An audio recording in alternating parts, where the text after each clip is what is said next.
The views and opinions expressed in this podcast are those of the individual guests.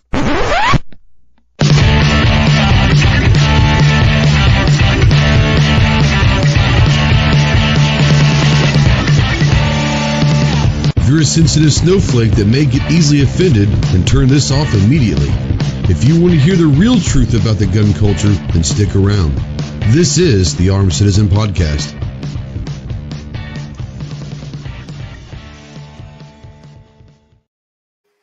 What is going on, my Ghost Squad? Welcome to the Armed Citizen Podcast Live. This is episode number 263.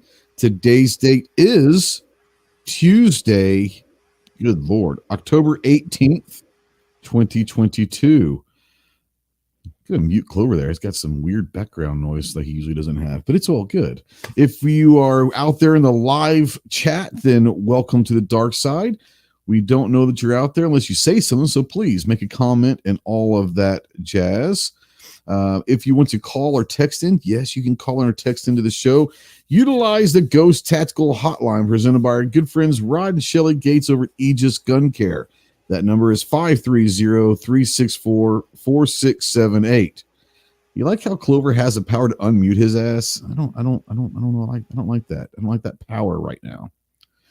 I don't like Clover having that power. He has that power. God, I should take that away. What do you think? I think I should take that away. I think I should.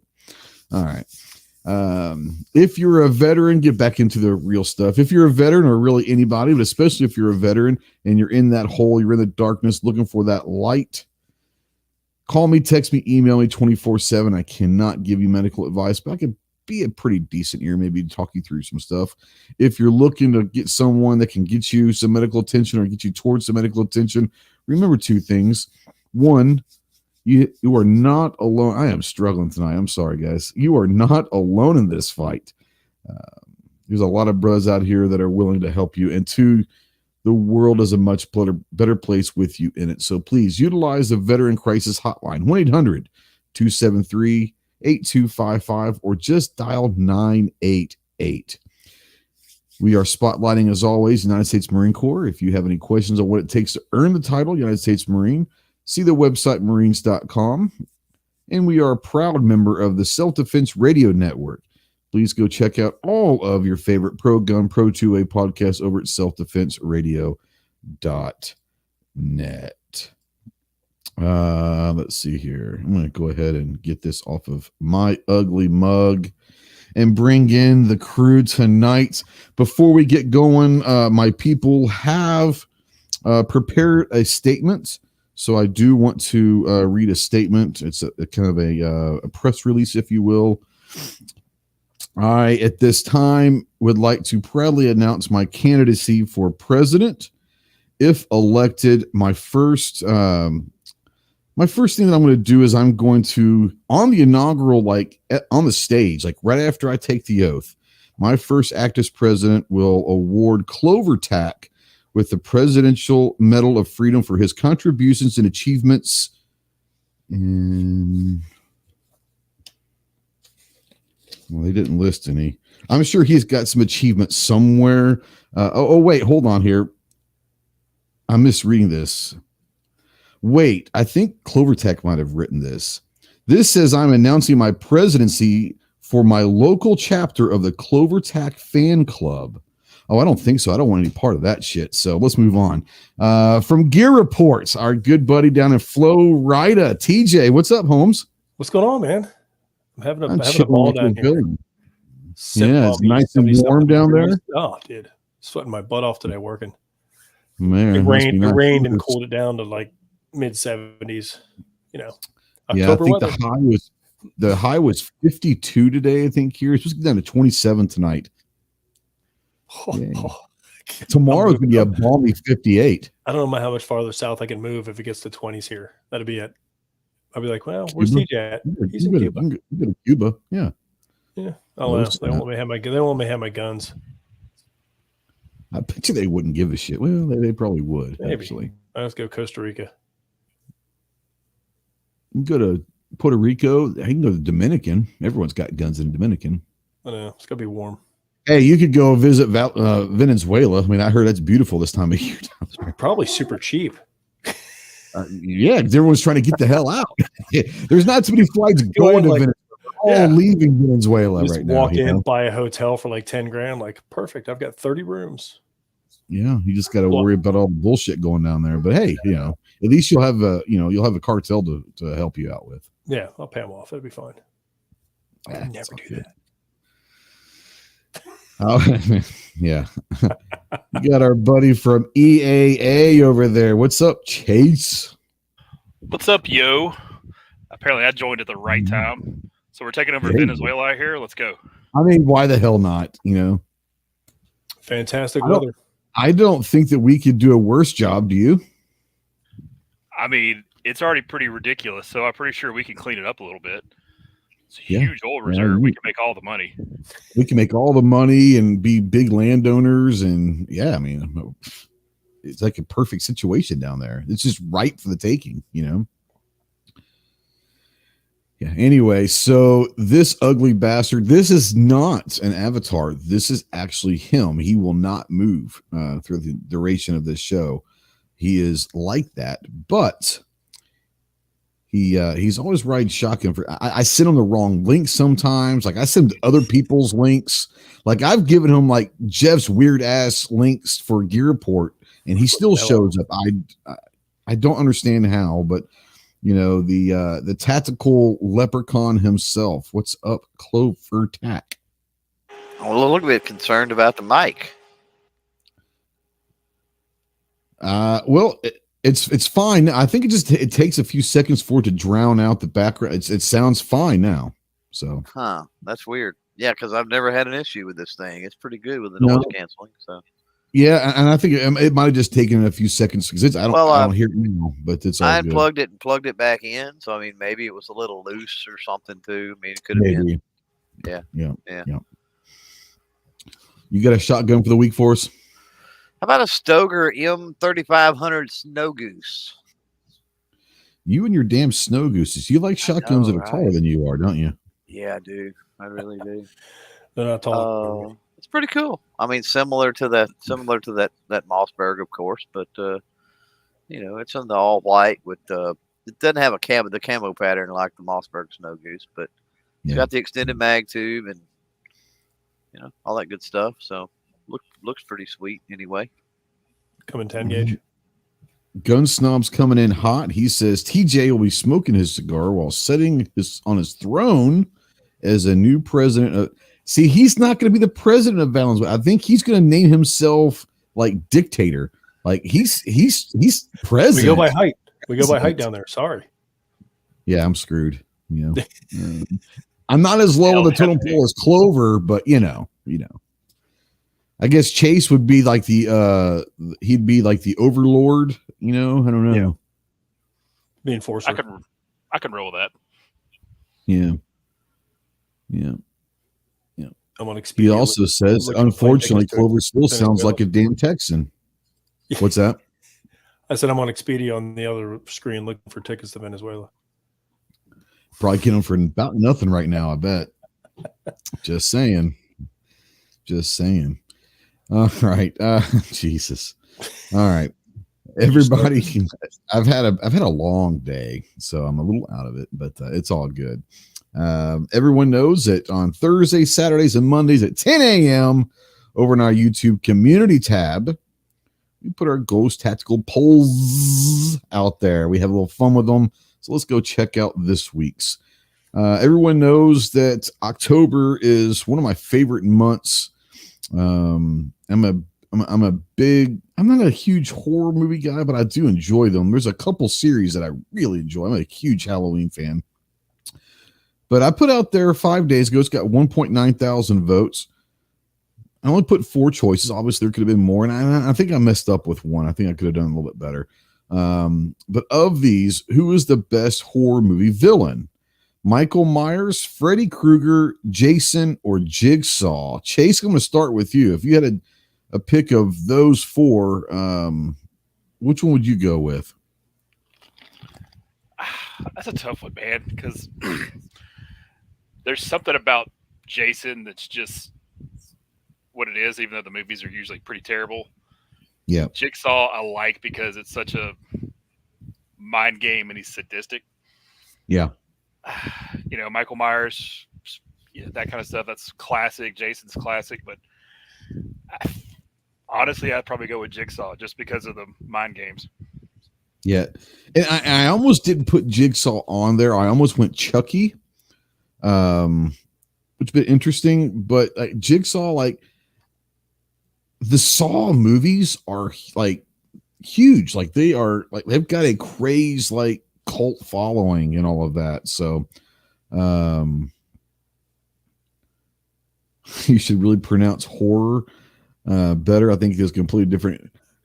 I mean, like Ron Horror. Jeremy, you know, you got Horror. Tracy horror. Ron Jeremy, what was the girl in the 90s that was so popular? The blonde that was like the first huge like porn star. Tracy Lords. Tracy Lords, and then there was the other one. There was the other one that was in the 90s. Oh God! I'll have to pull up porn on my other screen now. Right.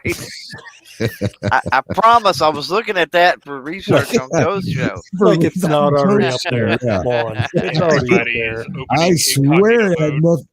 Yeah, I swear it had nothing to do with what I was trying to do. Yes. TJ says, "Hang on, let me switch tabs here." Yeah, let me go to 90s or 70s instead of. God, what was her name though? Man, it's gonna drive me nuts. It was like 1,000 of them. I was like, I don't know. I know, but there was like the one that was like made. It was like she was like the first like true like superstar. She was such a big star. I don't remember her name. Yeah. Because there's so many new Anyways. ones now. Yeah, exactly. Clove of those four, he never forgot. Well, he didn't see many faces in that, so never forgot an ass, right? Michael Myers, Freddy, Jason, or Jigsaw. If you had to choose one, Clove. I was always a Freddy fan. You know, Freddy was absolutely had the best personality of them. He was just he would always say some funny ass shit. You know, and I don't care like if you were around my age, and we're all around that same age, you know, of course, you know, TJ's looking old, but My birthday tomorrow. Oh, snap. Really? Like 62? 52. Yeah. Almost ready to draw Social Security. Oh, so Good close. Lord. I wish. So close. Wouldn't that be nice? Yeah, by the time we get there, guys, it'll be gone. There won't be no I can't such afford. thing. I could draw it, but I couldn't afford to pay my bills with it. Still have to work. Right. Yeah. I was going to say something. I don't remember what I was going to say. Freddie. Oh, yeah. If you're like our age, like, even if you didn't watch the movies and all that, everyone knew like 1, 2, Freddy's coming. Like that might have been the coolest thing in any horror store was the Freddy song, you know? Yeah, that's pretty cool. TJ, what about you? Freddy, Jason, Jigsaw, Mike Myers. Oh, I'm a big Mike Myers fan. That's who I dress up every Halloween as. Everyone knows that I'm the same way. I'm a big Michael Myers. Just wander around the neighborhood, the silent killer. You know, I went through the drive-through a year or two ago. It was last year, I think. The drive-through at McDonald's scared this shit out of like little girls working in McDonald's, and it was pretty funny. I got to figure out what I'm going to do for this year's parody, but I'll be doing something with the. I mean, I got the jumpsuit and everything. Like, I'm ready. I have like the absolute worst Michael Myers mask ever. And that's a joke. I used to get video like comments in the videos. Like, that's a terrible mask. Spend some money. I was like, dude, that's the whole point. Is like I want the cheapest looking, like it's a freaking parody, bro. Like it's part of the joke, you know. I think half my hair is falling out of the mask. Yeah, I'm missing some strands of hair. It's right over there, I think, somewhere. I'll have to find it in the next week or two. But yeah, for me, it's always Michael Myers. Jason, like my wife was looking and she goes, like, yeah, I get why you like Michael Myers, but like they've blown like Jason up. Like that dude has literally been blown up into pieces and came back. So as far as the most determined villain, I think it's probably got to be Jason. Jason or Michael Myers been chasing one chick for 40 years. One, yeah. One chick for 40 years. I saw Monogamy. that. You got to appreciate the monogamy there, right? Yeah, his dedication to I mean, Jamie Lee Curtis, his dedication is off the charts for sure. Yeah, 100%. Yeah, Jason, remember he's been in space, and you can't even go to space. He battled Freddy. He even fought Freddy, you know. I mean, good Lord. Yep. I will say that the Michael Myers mask is awesome, but like the most iconic is the hockey mask. Like, no matter who you are, you put a hockey mask on, like everyone is, oh snap! Like, give me a hockey mask and an axe, good to go. You know, what it is. So, of the 1.9 thousand votes, 44% of you were absolutely correct when you said Michael Myers. And second place with 22%, little bit of an upset here. Freddie came in second at 22%. Jason in third place at 20%, and Jigsaw at 14%. Little surprised that Jason didn't give Michael Myers. I figured Michael Myers would win, but I didn't. I honestly thought Jason would give him a run. Like, I thought it would actually be a run, and he didn't even come in second. Freddie did, which I can't go wrong with any of these. You know, can't go wrong with any of them at all. Yeah. Let's see here. Our second poll question was Saturday. You got 1.6 thousand votes. Of these great 80s rock albums, which is the best? Guns N' Roses' Appetite for Destruction, AC/DC Back in Black, Def Leppard's Hysteria, Metallica's Master of Puppets. Let's start with you, TJ. Of those 4 80s classics, I'm going to say Metallica, Master of Puppets. Master of Puppets, absolutely. Great album. I listened to now, Snob's over on the Facebook side saying the show's worse over here. So he's going back to YouTube. Yeah, I mean, that's what you get. I get like Facebook. 1 or 2 people over at Facebook, but it is what it is. But yeah, the party's over here with, you know, with the cool kid deal. Yeah. Let's see here. Chase, of those 4 great albums, Master of Puppets, Hysteria, Back in Black, and Appetite, of those, do you have a favorite? Master, no question. Okay. Really? No question. Interesting. Like, absolutely no question. Okay. I'm not even sure that was the best Metallica album of the 80s. It was their biggest selling, but I don't even think that that was actually their best album of the 80s. Yeah, that, for me, it's Master, closely followed by Ride the Lightning. I was going to say, Ride the Lightning might be a better album. There's a lot. Maybe because I'm just saying, but no, I get it. But there's a lot of Ride the Lightning. No. You know, obviously, you know, Cliff made that album, but 100%. But yeah, Master of. So, like, for me, like, I was never a big Metallica guy until the Black album came out. What was it, like 90, 91, somewhere in there? And I was like, oh, snap. I get it. Just listen to me. I know. But that's what introduced me to Metallica in a way that I was like, I had heard Metallica, but I never really like went back and listened to their albums and all that until the Black album came out. I was like, okay, these guys are pretty talented, actually. And I know that that's like the commercial success, but that album brought a lot of people to Metallica. Let's just be honest. I was one of them. Then you go back and you start listening to old albums. You're like, oh shit, where was I? I get it now. Like, where was I at 84? Like, I was listening to fucking Madonna or something. You know, who knows? You know, but we know you. But yeah, I mean, the Black album itself is what put them on the map commercially, and it's a commercially. Good album. I mean, everybody's gonna say sellouts or whatever, you know, but it was a fantastic album. I mean, really and truly, it is. Like, you go back and against other stuff. There's not a bad song on that album, honestly. And honestly, I like a lot of Load Reload. People get pissy about that. Yeah. But that's the one that's that one that brought me to Metallica. And then you go back and you start going, oh man, like that's some really good stuff. There are some great rock albums back in especially if you start talking about Motley Crue and the early Van Halen stuff. The one that I was questioning putting on there was Def Leppard. but people don't realize how massive that album was. Like, not for me, like I'm not a Def Leppard guy, but that album was massive. So yeah. Now Snob says the Black Album is quite possibly the greatest rock album of all time.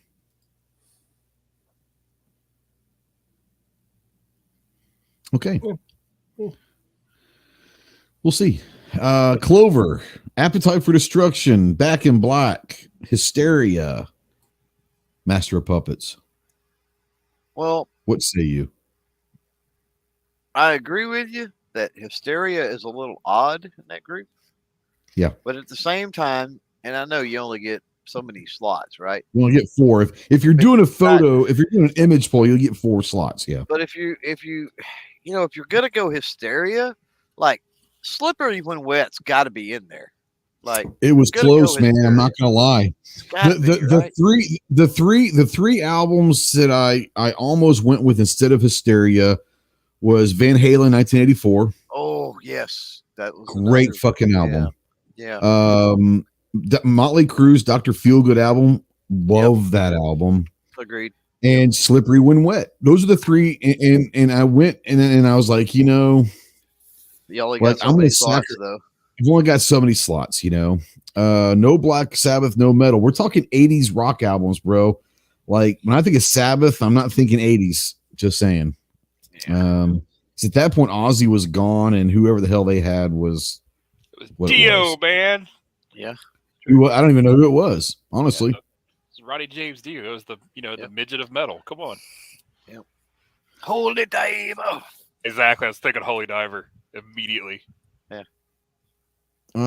Snob says, I've never been a huge fan of the Heart of Hearing Kitty, but they have had I get it, Def Leppard. That's pretty good. But they did have a lot of good songs. They did. I tell you, they did. There's a band in the 80s, and it wasn't really rock. I wouldn't consider them rock. They were like the 80s. They were quintessential, like early 80s especially, that I'm a big fan of, that a lot of people like, but they don't realize how many songs. Duran Duran had a shit ton of great songs. Yeah. Duran Duran and Def Leppard are on the same kind of a level. But yeah, I almost went 1984 with Van Halen. I kind of regret not going with that one because that one's a great album. Yeah. I go Def Leppard. I go Hysteria. Okay. I go Appetite for Destruction. I still think not only is it still the greatest, I think last time I checked is a few years ago. I'm pretty sure it's still the greatest all-time selling debut album ever. I quite honestly think the Appetite for Destruction was the best thing that happened to rock and roll ever because it took us out of the hairband shit. Not saying that hairband was bad, but that's all it was. And then Appetite came out and you're like, this is rock and roll. Like, this is what I'm talking about. I will say for me, and Slayer and Anthrax might have something to say about that, and Exodus. I understand that. I'm talking about in the popular realm. At that time, in that late 80s, the popular rock and roll was the hairband shit. Yeah. And Guns and Guns claimed it back from the hairbands. Like, you're going to have the Slayers and all. I get that. But before the grunge, it was Appetite brought it out of the hairband shit. So apart from when we look at all these bands and we talk about the image that pops into your head when you talk about any of those bands, I will say this about GNR, like Slash is iconic, like 100%, instantly recognizable. His skill. He's one of the few guys that. Yeah, but here's another thing about Slash is he's one of the few guys that plays the same basic guitar every song, and so when you hear his guitar, like that Slash, like oh shit, that Slash, great stuff. Go ahead, sorry. Yep. No, I was just saying. I mean, when you think, second to only when I think about these bands and I think about an image. I mean, Eddie Van Halen, of course, 1984 didn't make the cut, right? But Eddie Van Halen would be one. Like it was instantly recognizable who that was, right? Yep. Yeah, it's like Randy Rhoads from the '80s. Like Randy Rhoads, God, can you imagine what it would have been like in the late '80s and all that if he was still around? Like when Slash came in and all that, like, man, it would have been fun to see. Like, there were some really good guitar players in the '80s and early '90s. Yeah. Ozzy solo was bigger deal than Guns N' Roses. I beg to differ, sir. Love Ozzy. GNR was, I remember, I bought CDs and all. The first CD I ever bought was Born in the USA by Springsteen, like that I actually like bought. To me, Appetite for Destruction was the first like album that like I couldn't wait to go buy. Like that was like 86, whatever it was, 87. I was in middle school and was like, damn, like let's do this. So Appetite was for me. None of us were right, by the way. It's not a huge surprise, but Back in Black won with 41% of the vote. I kind of figured that was good. There's a lot of AC/DC fans out there. There's a lot of old fuckers who are watching this, obviously. No shit. But Back in Black won with 41. Master of Puppets got second with 36. So between Master and Back in Black, we're talking like 77%. Appetite only gets 15% and Hysteria gets 8%.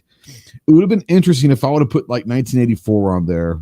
I think it probably gets more than 8%. Then, I think, so you'd have split the AC/DC fans because they'd have been like, Van Halen. Oh, yeah. I'm with TJ. That would have split it pretty harsh. I mean, and I think Van Halen would probably overrule Guns N' Roses if you have them side by side, just because Axl is such a polarizing figure and people either love him or hate him. Yeah, you're right. I mean, some people don't like his voice. He only calls it a fucking love riot. His voice, but he's like I went to go see, and this is like what 1991, 92. It was the Black album was out. Then you had Use Your Illusion had just come out, and it was like GNR and Metallica were literally the two biggest bands in the world. Like even U2 was huge at that point. Like couldn't hold a candle to GNR and Metallica at that point. So they were in Dallas and they played the Cotton Bowl. And Faith No More, if you guys remember them, Faith No More opened. And this was the tour. So like all three, it started like at 1:00 in the afternoon or some shit. And there's a big thing. And then about Faith No More came on at like 3 or whatever. And then it just, I think from what I understand, like it flip-flopped depending on the stop. One night, like Guns N' Roses opened up and Metallica was the headliner. And the next date, they flipped it to where they're both the headliner. The night that we went, Metallica came on second and was supposed to have Guns come on last. Except the fact that Axl pulled his normal bullshit and decided not to show up for a while. So if you're a Metallica fan, like they played for like 3 hours because they kept playing until Axl showed up. It was a pretty cool concert. Like they played a lot more than they had a huge Rolodex of songs, but they played stuff they probably hadn't played in a while because they were like, well, Axl's not here. Let's keep going, guys. Let's keep going. It was pretty awesome.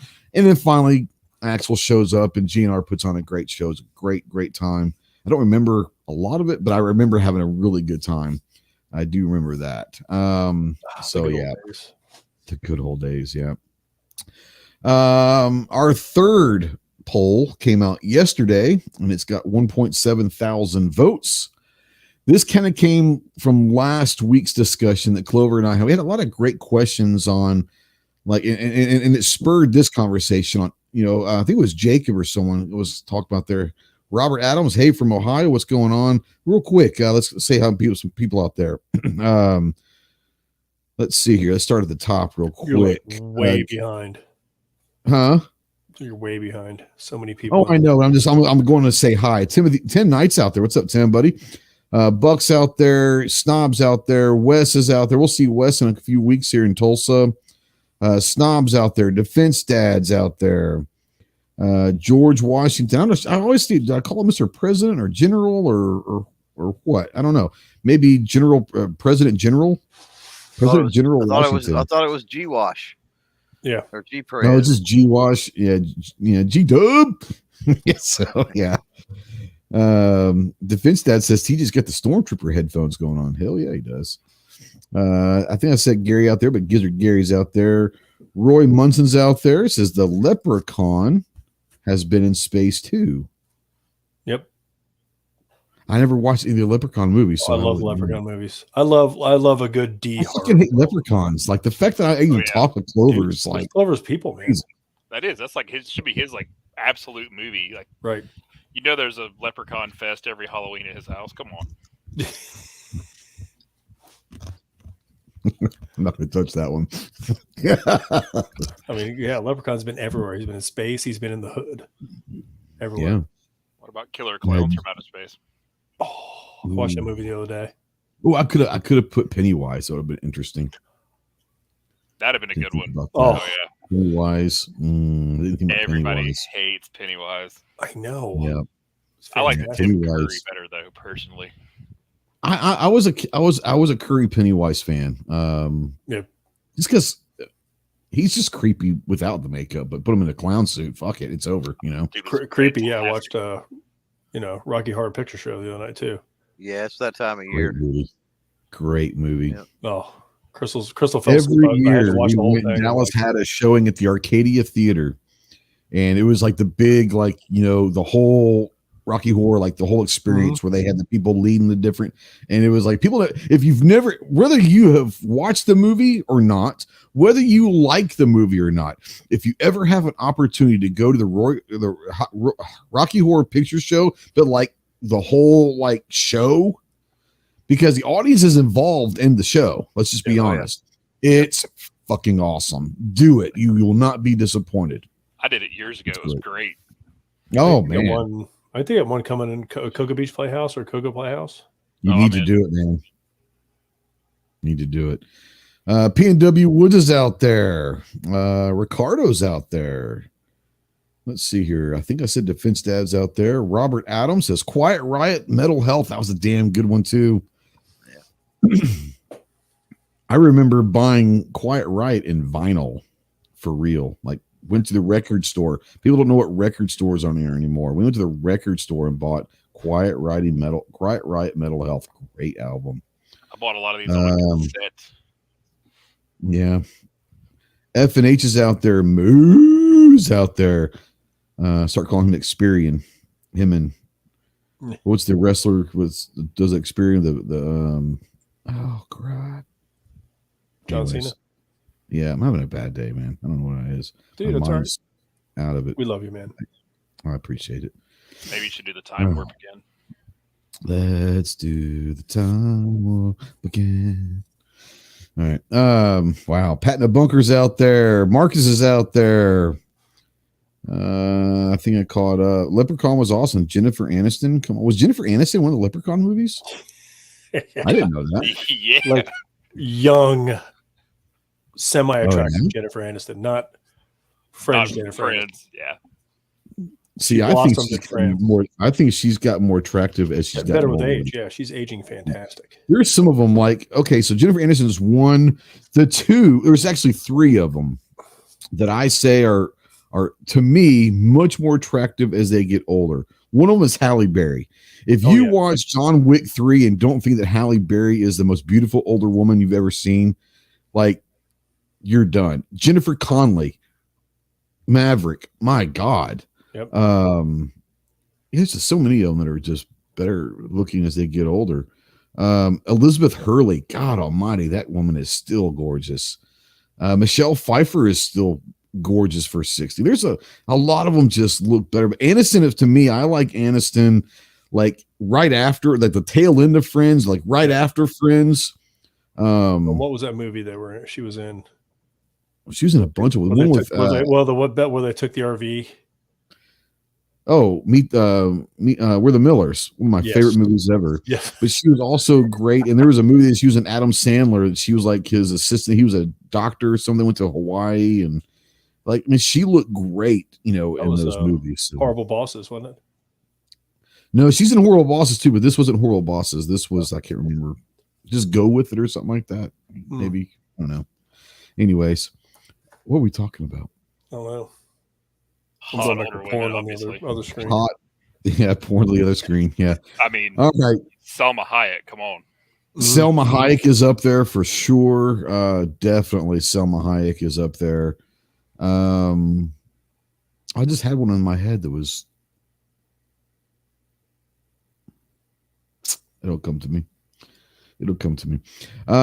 Yesterday's poll, 1.7 thousand votes. What's the first accessory you buy for a new AR? First accessory, your choices of these, I should say, a light / laser, a red dot / optic of whatever, and a trigger or some kind of a grip. Clove? Probably red dot optic. Optic of whatever, but yeah, usually the red dot is obviously the Sofia Vergara. First is probably that, yeah.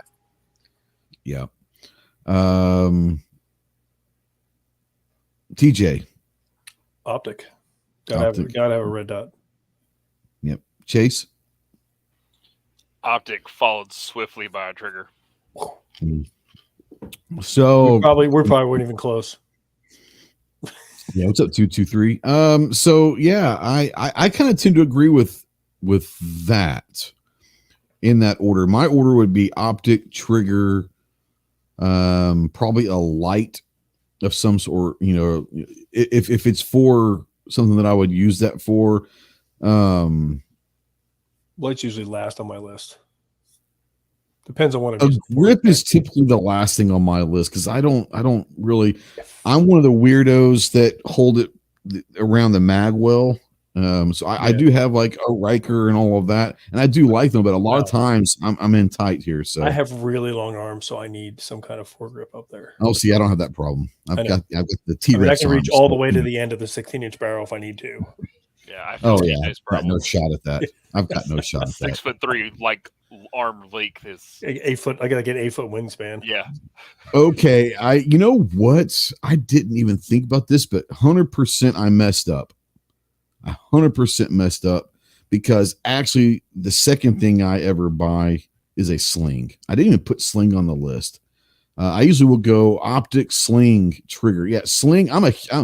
Whether I buy one or not, but that's usually the second thing that goes on is my optic goes on, then the sling. I am a sling nut. Like I've got slings almost as bad as holsters. Let's be honest. I've got them from like a $1 sling up to $125 slings. Defense Dad said, "I'm happy no one said color fill." I would be willing to bet that a lot of people would say color filled. Defense Dad, sorry, it comes to the FFL that way. Yes. I gotta have my bougie. Ghost isn't wasting crayons on that. That's true. Dang it! I'll use nail polish, so it's all good. Saves money. And 223 is just being a smartass. He says ammo. No shit, Sherlock. He says ammo. No kidding. Clover, what about you? What's your order of those four? What would your order be of those? The order? If you had to pick, I forgot what was on the list. Well, optic, trigger, handguard, trigger, light. Optic, trigger, light, and grip of some sort. So probably that shit in the trash and buy a flintlock. Yeah, no kidding. Probably optic, light, grip. I'm trying to give him a rash at this point. Him talking about all this tactical shit. I know, optic light, grip, trigger. Optic light, grip, trigger would be dead last because as far as buying a trigger. Now doing a trigger job does that count as a trigger? Because I'm not buying an we'll say accessory. Yeah, you're upgrading the modifying it. trigger, whether it's a drop in or If you don't a like trigger it, yeah. job, whatever. Yeah, upgrading the trigger. That moves it probably above the optic then, even. But I thought Really? we were talking about like drop in buying something for it. Yeah. Well, I mean that's typically what it is. Most people aren't going to do their own trigger jobs. Let's just be honest. Because more It's than up to you, likely, Eds. I'm gonna already have irons on there, so I'm gonna have. Yeah. It's not gonna be a flat top situation. So, yeah, I'd probably do the trigger job on it first, and then an optic, and then or the. Yeah. I Gee, you forgot got a what the link other out one- there a if you light, want to and check then a light, in. and then a light, and then a grip. But sling would rank pretty high on the list for me. Yeah, I didn't, and that's just something I guess because I don't buy slings anymore because I've got like literally, I don't know. So like, but that's usually the second thing that goes on is I got an optic, a sling, then usually a trigger, and then I'll figure out, do I want a light on that? Do I need a light? Do I want an angled foregrip? I don't like the broomsticks. I don't like them. I'll go maybe an angled or a hand stop or something. On this, I've got the Riker, which is great, but like I said, most of the time I'm here, so it's what it is. Those Magwell grips from Fab Defense are pretty cool. I've got those. I've got a couple of different my ARs. I've got them, and I like them. It's just it's a little weird. I'm not gonna lie, to me, but yeah, I've got two of them. I think I don't know if they're from Fab or not. There's different ones out there, but I know that I've got. Huh? I've got one from Mako, I think. I don't remember what brands I got. I know I have two of them, but I don't remember what. Maybe what it is brand Mako. Isn't Mako and Fab Defense the same thing? Like so, they're pre-Fab Defense. I don't know. Yeah, I think one of them bought the other. I can't remember which way it was. Yeah, right. Now, Sure, Roy says, I Fab don't must have bought understand Mako the because- obsession with aftermarket triggers. Maybe it's because I've never shot long range. Here's the thing. Like, I change all my triggers. Yeah, that shit goes in the trash. Like, Um, super three gun or die, as far as I'm concerned. Super dynamic because I like the flat trigger. so I actually think the trigger will help you more in a close quarter type, get multiple shots off quickly situation than a long range with the AR. There are very few, and I haven't shot every AR, obviously. I'm sure there are some ARs that come with a pretty good stock trigger, but that's, when we talk about like handguns, like especially semi-autos, we talk about like, oh man, like that's a thing. Like people want to know about the triggers and all that. You never really hear people ask, hey, how's a trigger in your AR? You never really hear that. Mine don't stay in long enough to really. Yeah, but usually we can tell them what we put in. Yeah, usually it's either with me. I've got a couple Timneys, but the vast majority are CMC, and then I have a few Hyperfires. Hyperfires are great. I'm a huge fan of CMC. I know people. I'm a big fan of CMC and Hyperfire. I do have a couple Timneys. I'm this guy. I think you can get the Timney, Hyperfire, and CMC and be just fine. I'm not the guy that's going to go spend a ton of money on like a Geisley or something, because I think that some of these other brands you can get for $125 and get a really, really, really good trigger. But let's you guys talk Chase, TJ, Clover. Like, okay, so Clover doesn't do drop-ins or whatever. He's going to just polish and do his own trigger job.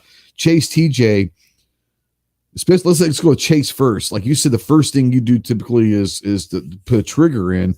Like, what's your go-to? Like, if you could say, not all of them, but like your go-to, the trigger that you would want in every AR. Do you have one of those? Well, what you rattled off a minute ago is they're great triggers. There's nothing wrong with that. Me personally, Geisley's super dynamic 3-gun.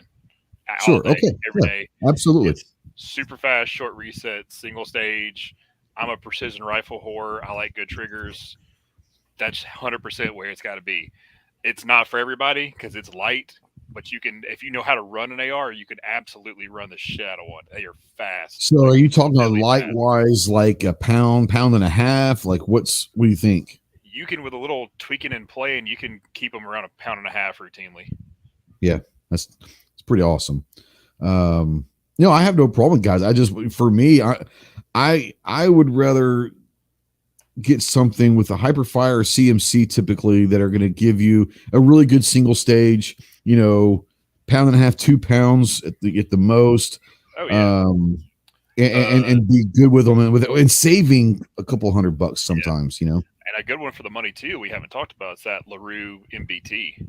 Okay. I don't own a LaRue. I've shot them before, but I've never owned a LaRue trigger. So I'm not going to sit there and say that I love them or anything. I have shot them and they're phenomenal. I don't have enough experience with them just to put them on a list because I'm only going by what people say. Fantastic. My personal experience, I don't know. Yeah, the platforms are great. The trigger itself, because you can buy one real reasonable. That's a fantastic trigger pack you can throw in there for the average dude. That's all you'll ever need. Let's see here. Yeah, I do the Rise Rave 130s. I always throw those in. Oh, the Rise. Okay. Flat That's trigger. good. 3.5 pounds. I like that. It's crisp, short reset. And I can find them fairly reasonable. Yeah, the Rise are pretty nice too. For years I went CMC, and I really have always liked CMC. One, I think they're a Texas company, so that probably helps a little bit. Just saying. Oh my God, Clover! What the hell? Clover's going through his Rolodex because Tim says I want to see Clover on the screen. Look at that! So instead of turning his fucking live. camera on, you're welcome. He's putting his. So by the way, this is no shit. Chase knows about this. The avatar that's on Clover's right now is this is no joke. This is his glamour shot for a booth appearance he had at NRAM with EAA. Fucking glamour shot. Just saying. Well done, Clover. That's well done. his I'm huge in turkey picture. I'm huge in turkey. Yep. I did talk about making him the ambassador of turkey when president. That could be interesting. I'm also huge into turkey. I mean, like roasted, smoked. They're delicious. Shaved, whatever. Yeah. Yep. We don't need to talk about Rise are good. buddy. You better shave your turkey before you cook it. Just saying. Tim out there, FUD glamour shots says Wes. That's pretty good. FUD glamour shots, exactly. G Web says that's Clover's prom picture. Nice. Oh my God, do you have a prom picture there, Clove? I want to see the prom picture. Do I have a prom? Oh my God, I'd have to go scan a photo, dude. What are you talking about? That's a 35 millimeter. I could go to my mom's house and dig through some shoe boxes and then scan something. Oh my God, I'm sure my mom or someone's got a prom picture somewhere. We need to do that. We need to get some prom pictures put out there. Good Lord. Anyways, CMC are great. I remember the first time was like 2017, maybe 20. I think it was 2017, 2016, maybe. The first time I ever shot a Hyperfire trigger. And so this is a Hyperfire trigger in the battle rifle. Man, I love them. I love the Hyperfire. I think that my favorite trigger, even though I have more CMC triggers in ARs, I think right now of the ones that I have, I think the Hyperfires are my favorite. I love me a Hyperfire trigger. They're really, really good. But yeah. TJ, you said Rise was your way to go. Is that like when you get, you're coming with an AR, like you go and try to find a Rise, or I get the AR one, or I build it, and then the order I'll throw an optic on it. And then I'll get the trigger, then I'll do a hand guard. And then if I need a light, I'll put a light on it. But, I always go, whatever the AR is. I've never gotten an AR, well, except for the saltwater arms one that I've ever changed a trigger on. I change the triggers on everything. Now, have you not changed it because you haven't gotten to it yet, or because the review? Because it's pretty good. It's pretty crisp. Or it's just good. Okay. Yeah, it's good. It's crisp. I like it. So I'm like, I'm going to leave it. It's curved. I still love the flat triggers, but I'm not going to mess with it. I'm like, I'm more of a curved trigger, especially in ARs. I have come to really enjoy flat triggers on handguns. And I'm not saying that I don't. I mean, I have a couple flat triggers on ARs. For some reason, I guess I just like the curved trigger on AR more. I tell you what's really cool is Hyperfire. One of them is a flat trigger, but it has like a little trigger shoe that's kind of curved on it, so you can have you want to take that shoe off. You can go flat if you want it. Yep. You know, it's pretty cool. So yeah. Good Lord, Clove. I know it's getting worse. You're fucking killing me here. That's horrible. I can't stop looking at it. Yeah. Him those fucking glasses. Oh, there you go. Thank God. Thank you. It's back to normal. All right. Jesus. Yeah. Now, Clove, I know that you talked about doing trigger jobs most of the time. I'm assuming that you have at least a couple, one or two here and there that are aftermarket triggers. Or I know you shot a bunch of aftermarket triggers. Do you have a favorite brand? I don't have nothing that's an aftermarket trigger. I hate to tell you. I do have some aftermarket trigger shoes on some buck marks, but I mean that's yeah, I've shot a bunch. Yeah, no doubt. I'm a big fan of the Hyperfire with the ones that I've shot. I just the variety they have and the way they're put together, and I mean there's just a lot of perks to them, I think. And today, you know, a lot of the aftermarket triggers are adjustable weighted triggers now, but like Hyperfire was one of the first ones that boasted, hey, ours are, you know, adjustable weights. Like you could go from like, I'm not going to say get down to 1.5 on the adjustment, but let's say from 2 to 4 pounds. I think they mostly will come in at 3.5 is where they come in out of the box, and then you can adjust them maybe down to about 2. And if you did a trigger job after that, you could do a lot of different things to get them where you want them. But I remember the coolest thing is for drop-in triggers being like the adjustable triggers. You're like, oh man, like that was kind of cool to figure out what the sweet spot is, because at that point, like you never really until that, unless you did your own job, which I didn't, like most of the time it's like 3.5 pounds or whatever. So most people probably never really understood like what a 2.5 pound or a 2 pound trigger on AR felt like. And you're like, oh wow, okay. So you figure out, say, okay, well, my sweet spot is about 2.5 pounds or whatever, like 2.25 pounds or whatever it is. Like before that, like I never would have known what a 2.5 pound versus a 3.5 without changing triggers out. I was like, okay, I can make an adjustment here and feel what it is. So yeah, I'm not saying they were the first; they were just the first ones that I remember that were like, oh, that's pretty cool. Yeah, so even in the AR platform long enough, you get the adjustable triggers, and I mean, I was getting ready to put that up. Thanks, I mean, Clove. even RMT came out with the one that bevels. You know, it bevels like 16 degrees one way or the other, and that thing's awesome. You get to adjust.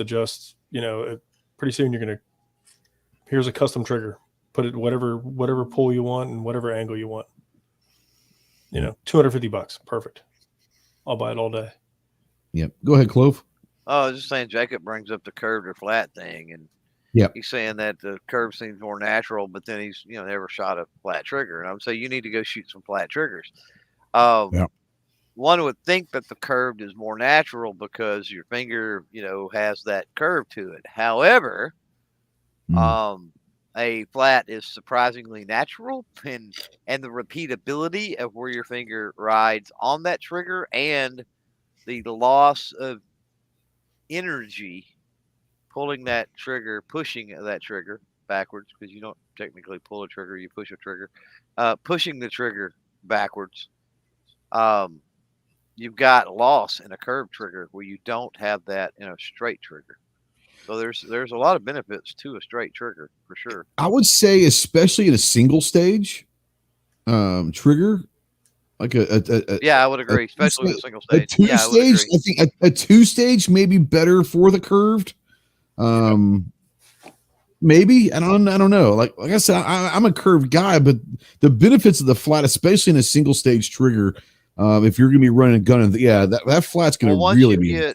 Once you get to the second stage, your finger is already in a different position, and it's very little movement to trip the second stage, right? Right. So the positioning of your finger and the energy taken to push that trigger at that point on a 2-stage It's going to be minimal. So yeah, I would agree. It would be not that a flat 2-stage is not pretty awful. Oh no. I just of the two, two, I would see that the benefits are better. Like if you sit there and say, okay, which one? That's what I would go with. But it takes some getting used to shoot 2-stage triggers. I mean, it really. Yeah. It So really Jacob, does. that's what a flat trigger looks like on a handgun. Yep. I have become a huge fan of flat triggers on handguns for sure. Huge fan of that. Great. But yeah, Chase put that up there in the flat trigger for you. He says also flat triggers with trigger guards. Flat triggers will restrict your accessibility with gloves prepared. I would say 10 years ago, probably. But most companies these days, especially in the AR game, are making a little bit bigger, wider trigger wells to where people with big fingers or people wearing gloves. Yeah, that's actually one of the things that's kind of become the norm.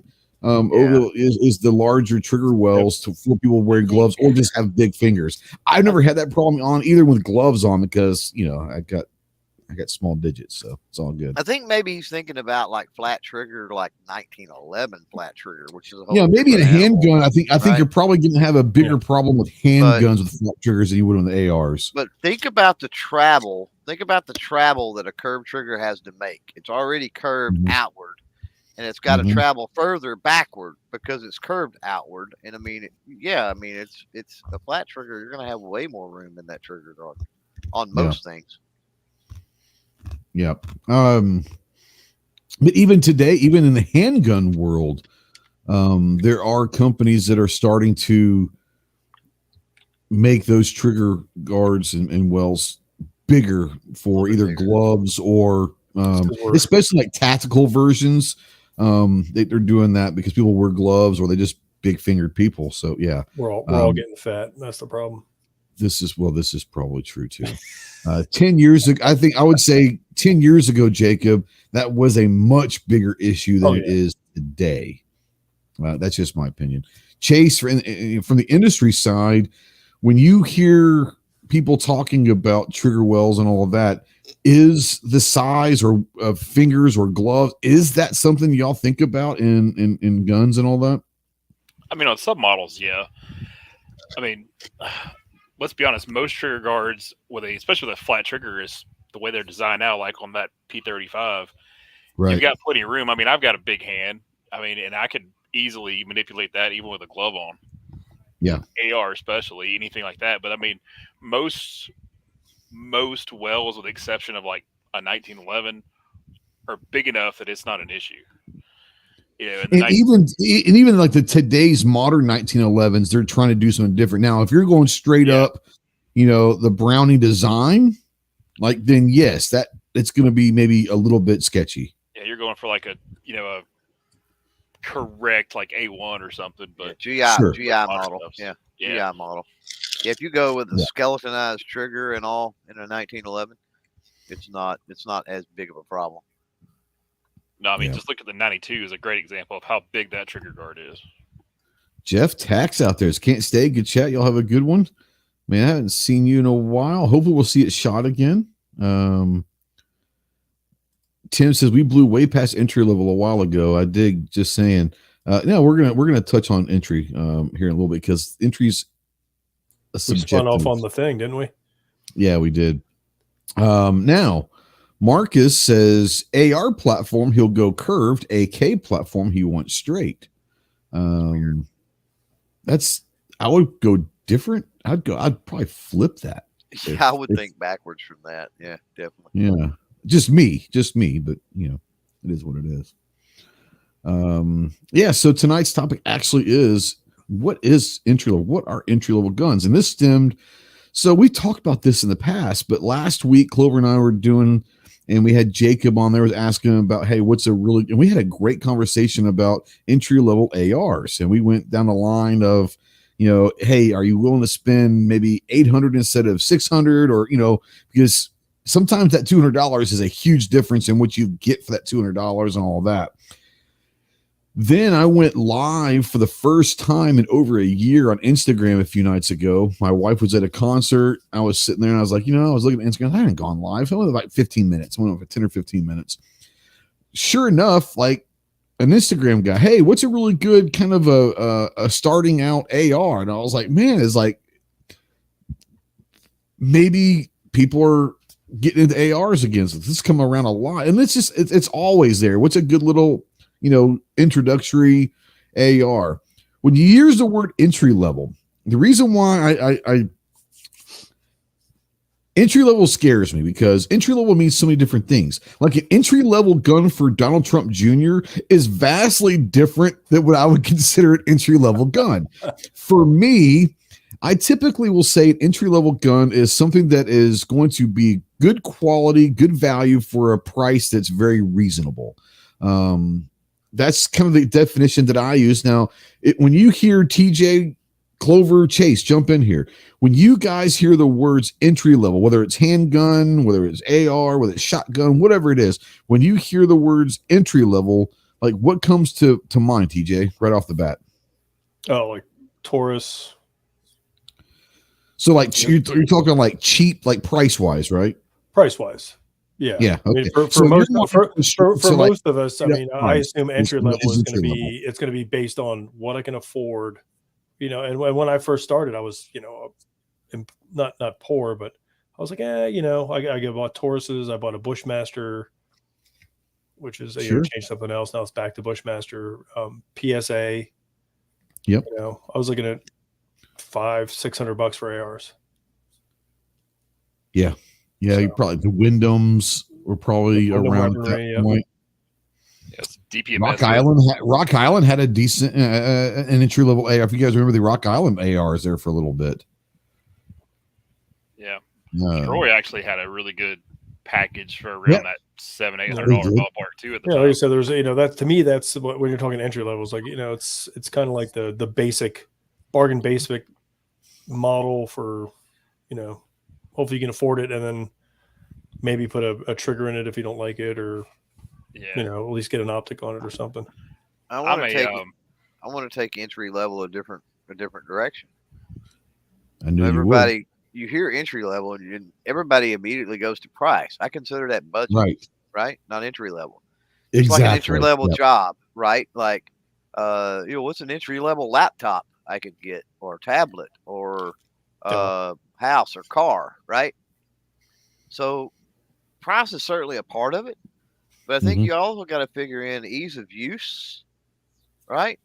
Which is it got all kinds of weird bells and whistles? Is it going to be hard?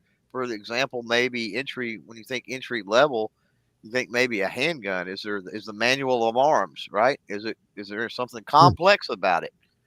Is ammunition going to be difficult to find for that particular one, or magazines maybe are pricey, or are holsters available, right?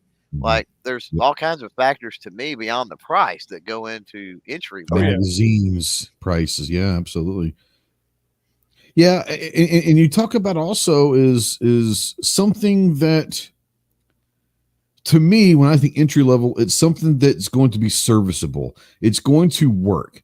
It's not going to have the bells and whistles. It's not going to. Defense Dad says stock triggers. I mean, absolutely. I mean, entry level, everything stock should be. You should not be worried about if this is going to run or not. That's budget. If you start going budgets, when you start talking the cheap stuff, for me, it's that mid level. Okay, so that entry level for me is that instead of getting like let's talk pre-pandemic, where you could get an AR for $300, and then to step up, you get it for like $500-$600, and then you go up to the $800 to $1,000 and all of that. Now that mid level is the $800 range, but a few years back it was $500 or whatever. Right. You could get a Bushmaster or Wyndham or some of this for $300, $350. But if you were willing to spend $500, you could get like an M&P or a Springfield Saint, or we were talking a lot about brands last week, and then you can step up more of that. For me, that mid range, that mid level, for me, that's like the entry level. don't go get the cheapest thing you can find, but don't go get the most expensive. Go find something that's middle of the road, that's going to run, that's going to be able to handle what you need it to do. And for me, that's but I think most people do think of the budget of what's the cheapest thing. You know, I would not sit there as an entry level gun in that. And I'm not saying you're wrong, TJ. I'm just saying that for me, I don't think that. But for me, like a budget, I'm not for entry level. I'm not thinking. You know, it sounds bad, but I'm not going to be thinking high point. You know, now a Taurus, something like that, I could definitely, I could say that was a great entry level. But yeah, I think some people do think the cheapest, and it's not necessarily the cheapest. It's the best quality for the best price, bang for the and buck, whatever right. that level is. You know, That's why back then it was the Bushmaster. I mean, they were way cheaper ARs. Mm-hmm. I mean, Bushmaster was good. Like then they went to Wyndham weaponry and DPMS and all those, and they were DPMS, Diamondback, $500-$600. Diamondback, and they were and they. But with the interwebs, it's awesome because you can just pop up, see if there's any negative reviews or any positive reviews. See what's wrong, see who's had issues, and my freaking Bushmaster came with a crappy quad rail and iron sights. Well, there was a time when quad rail was the thing, though. Like everything had quad rail it worked, on. and I still run that gun. I still don't have any issues with it. Mm-hmm. I took the quad rail off though. It's too heavy. I still honestly love a good solid quad rail to this day. I mean, I do have the quad rail. You can see the military for that. That was the first thing the military did with the M4 was like, hey, we're gonna put a quad rail. We can actually put all this stuff on there they couldn't do with. We could put so much stuff on it. Yeah, have all the real estate. Here's a A4 M16 with like 9 yards of rail space. Go for it. Yeah, but no, I mean. I'm like what we're like to the point is entry level doesn't mean the cheapest thing you can get, right? Because there's obviously quality entry level and there's absolute shit tier stuff for cheap. Yeah.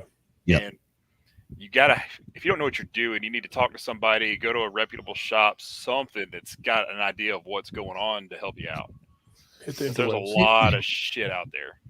Yeah, and this is I think I know I'm lucky, and I think all of you guys are lucky to have a gun shop around that actually, I've been to a lot of gun shops that I walk in and I'll always, this sounds bad, but if I've never been there before, I'll ask a couple questions to find out if I'm ever going to shop there or not. And it's just a test, but I'll sit there and say, hey, like, what's the best gun for someone that's kind of like new? Like I've got guns, but I'm looking to like what's the best gun?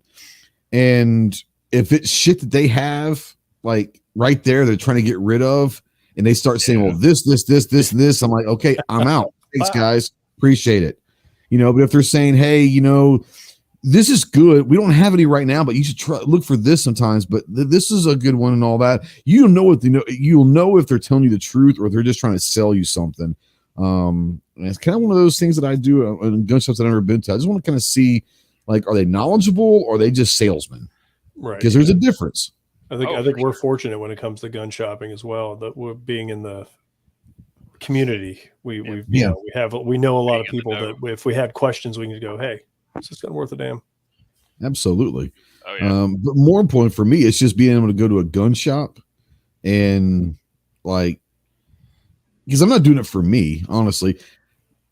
The worst thing that I've ever seen, and I've done this before, and I feel bad, but I've done it before. I've taken over a conversation in a gun shop where like someone's in there trying to buy a gun and the salesman's trying to sell them some shit they don't need. And I was like, bro, you don't need that gun. That's way, like, you don't need a freaking Kimber, for your first gun. Like, everyone needs it. I get it. But like, well, if he's 65 with a Harley t-shirt, he definitely does. Yeah. Okay. Gotta have it. That's fair. That's fair. Marketed directly to him.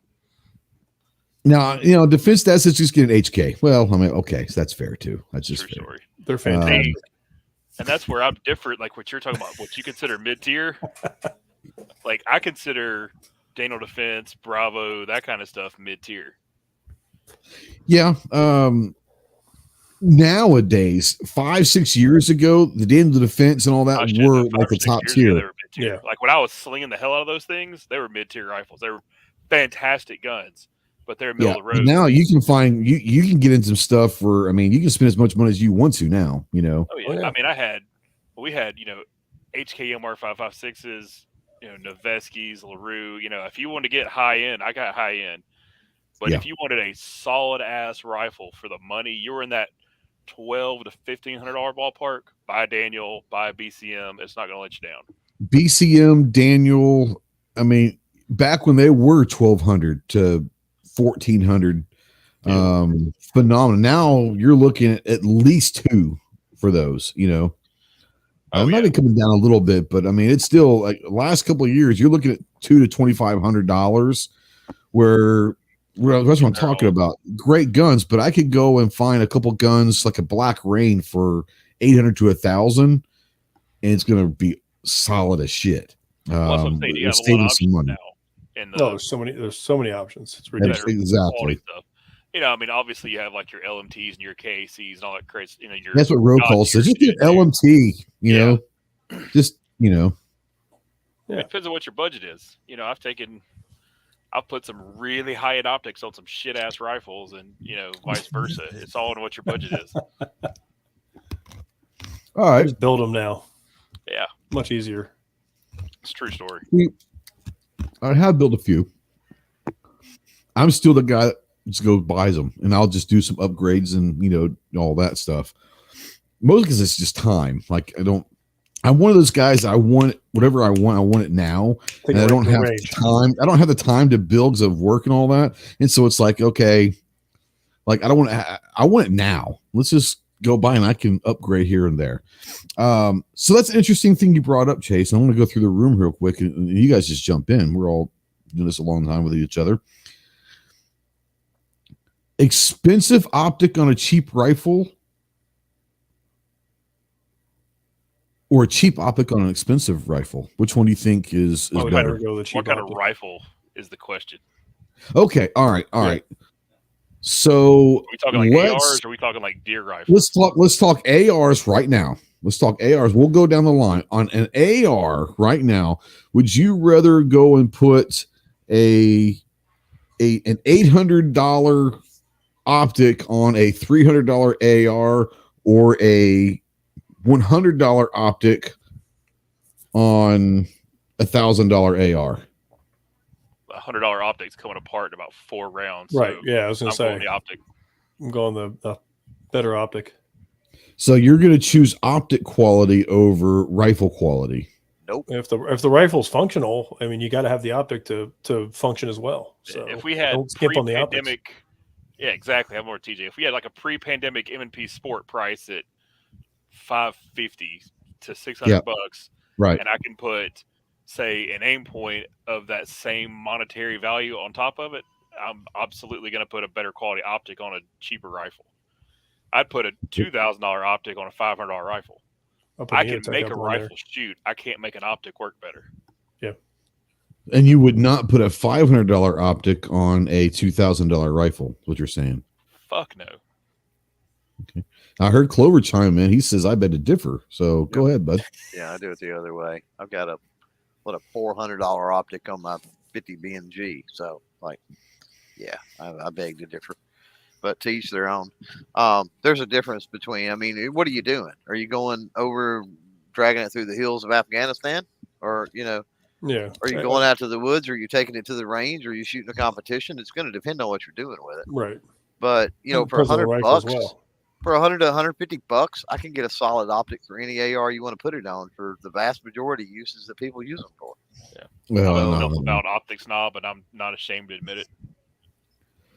And that's fine. I don't have a problem with that. Some Bushnell red dots and Bushnell stuff that you can get for $150 that are phenomenal for $150. There's some red dots now in the more affordable range that are fine, but I'm more looking towards like actual optics, not so much red dots. When it comes to like legitimate optics, fuck all that cheap shit. It's useless. Yeah. Buy once, cry once, be done with it. Yeah. Interesting. Jacob out there. I love Jacob. Jacob's about 23, 24. He brings a lot of questions. He is getting, in the last 3 years, he's been really getting into the gun thing. And I love the fact that he's willing to ask the questions everyone's thinking. at that age, but he's actually going to answer him because we're asking him. We're going to answer him. But he says, now here's $1 million question. Do you buy an AR now while prices are high, or wait a few years and hope the prices will drop? Well, here's the thing. They're never going to, in my opinion, they're never going to get back to where they were pre-pandemic. You could go and buy a $299 AR, easily. Not the greatest thing in the world, but it was gonna work, and you could. A $300 AR was not uncommon. We'll never get down to that. In your face. Yeah. Well, maybe, but yeah, I mean, I don't think they're ever going to get back down to those prices. So, no. I think you will see that $300 now being that $400 or $450 AR.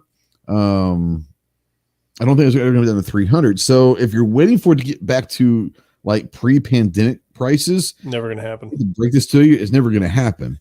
Now, the question is, should you buy them now where prices are high? Is this, do you need it now? Or is it a want? There's a difference between needing something and wanting something. If you want it and you got time to wait, now you might be able to see it drop a little bit. If you need it, then what the hell are we talking about here? Go spend the money and get it done. Yeah. If it's just something you want to have and all of that, you can wait. Once again, if you're waiting for it to get down to pre-pandemic, you're never going to get back there. It's just you have to figure out a price in your mind that you're willing to spend and go find the best quality AR for that price in your head that you can find. Go ahead, guys. You guys jump in here. I heard the same argument, and we're talking. I want to preface this by saying we're talking about AR here. I'm not talking about ammunition. I'm not talking about other things. Okay. I heard the same argument, Ghost, you just made pre-2013, and I seen an explosion happen of AR, and you could get cheap for years before the pandemic hit. So I disagree. I think the pandemic, and I'm going to tell you why. I think the pandemic has hit. We had obvious, and they're still going through supply chain issues that restricts companies, that restricts startups, that restricts expansion. And I think that once that subsides, which I think eventually it will, I think once that subsides, you will see that resurgence again, and prices will be back down. If not what they were before, at least close. Now, name brand stuff is not going to be percentage wise. Most of the name brand stuff has kind of come back to where they were, not all the way back, but they're pretty decent right now. Yeah, it's already normalized a little bit. Reasonable. What I'm seeing, you're going to see a lot of the cheaper, and I don't want to say cheaper like junk. You're going to see that too, of course. The less expensive. I think you're going to see some of the cheaper players tooling back up and doing some things because they can get equipment, they can get the things they need, and they can expand. Yeah. And also, inflation is a real thing too. Who's expanded stuff in the middle of inflation? So there's all of these factors going on that I think are artificially keeping things. And don't forget about elections as well. Although we get elections coming up. Next month, yeah. And then in 2 years, the elections, and they always uptick in price and uptick in because everybody's like elections. They're gonna sell over there they have. Yep. 100%. Yeah, elections are in 3 weeks. In 4 weeks, we'll see an automatic price drop at least a little bit. By the first of the year for sure. Yeah. Now, G's being a little funny in this, but he says, I for one cannot wait for the Glock AR-15 to exist. Then all these questions will be answered to perfection. I am excited about a Glock AR-15, and I will have one. Not because I think it's gonna be perfect. Well, you saw the picture of it, right? Oh yeah. Yeah. Of course, now the Glock is swearing up and down that it's not coming to the U.S. It's a defense-only article. Well, it's already over in Europe for the military and all over that. It's coming. When Gaston goes, it will be in America. Absolutely. I promise you. That'll be the first thing.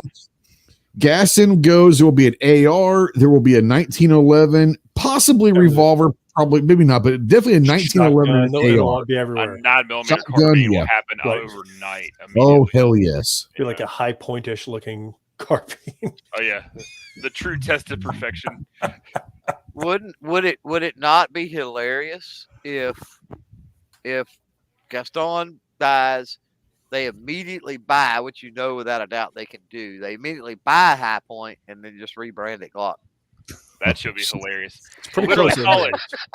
call it the Mansfield Glock, like it's been a joke forever. Oh my God. The Mansfield Glock Company. Hey, it's the poor man's Glock. That's what they call it, the poor man's Glock. Like, it's a Glock now. It's just the poor man's Glock. Oh my God, that would be amazing if that happened. I think the it'll economy come down to line, point, baby. whether I The want one or economy not. line. This is I want me a budget Glock. Yeah. Yep. Set this way. I got me a high point carbine. What else do I need? I don't need no Glock carbine. Their carbines are legit. Everybody talks shit about a high point carbine. That damn thing runs. I don't care what you Runs. say. I'm telling you, It might be a little heavy, but ugly, it will runs run. all like It's dog. ugly, but all things considered, their handguns are legit too. Let's Oh, come They on. are. They go bang. They go I know. bang. I know plenty of It's their people that problem. That's where they had their bad Going over here. PR. I never had a single issue. I've got at this point probably 6,000 rounds through my 380 High Point. Yeah, well, you and know how I've to never hold had one. a single issue. Nothing. Are we talking about the carbine?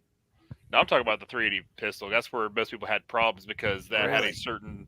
Yeah. Well, I never mean, had there's an certain demographics that didn't hold it correctly, and that's where a lot of the issue. that's Mhm. where a lot of that the could be. problems came from. yeah, super. But I mean, I have a Super 9mm duper. that I got as a joke, and that son of a bitch absolutely runs. Yeah. Like it I've is. got- That's how we all bought them. Everybody got. Oh, I'm getting a high point. It was $100. Well, I know quite a few people It was that free. I was couldn't say no. that was their Freebie, first yeah. handgun to put in a drawer in a nightstand. Like you can't go wrong with that. I don't think. No. Not for carrying. I mean, Mm-mm. that's kind of No. a chore considering it's a brick. Yeah, beat somebody but with I it. know Real call guys. says I Jackson know guys made a that- whole crux. He should live. He can live longer. That's what Real call says about Right. Gatson. I know guys that hog hunt and they carry High Points, usually 45s. And the reason that they do is they drop it in the creek, they whatever. Like it's a $120 handgun, like Right. big freaking deal.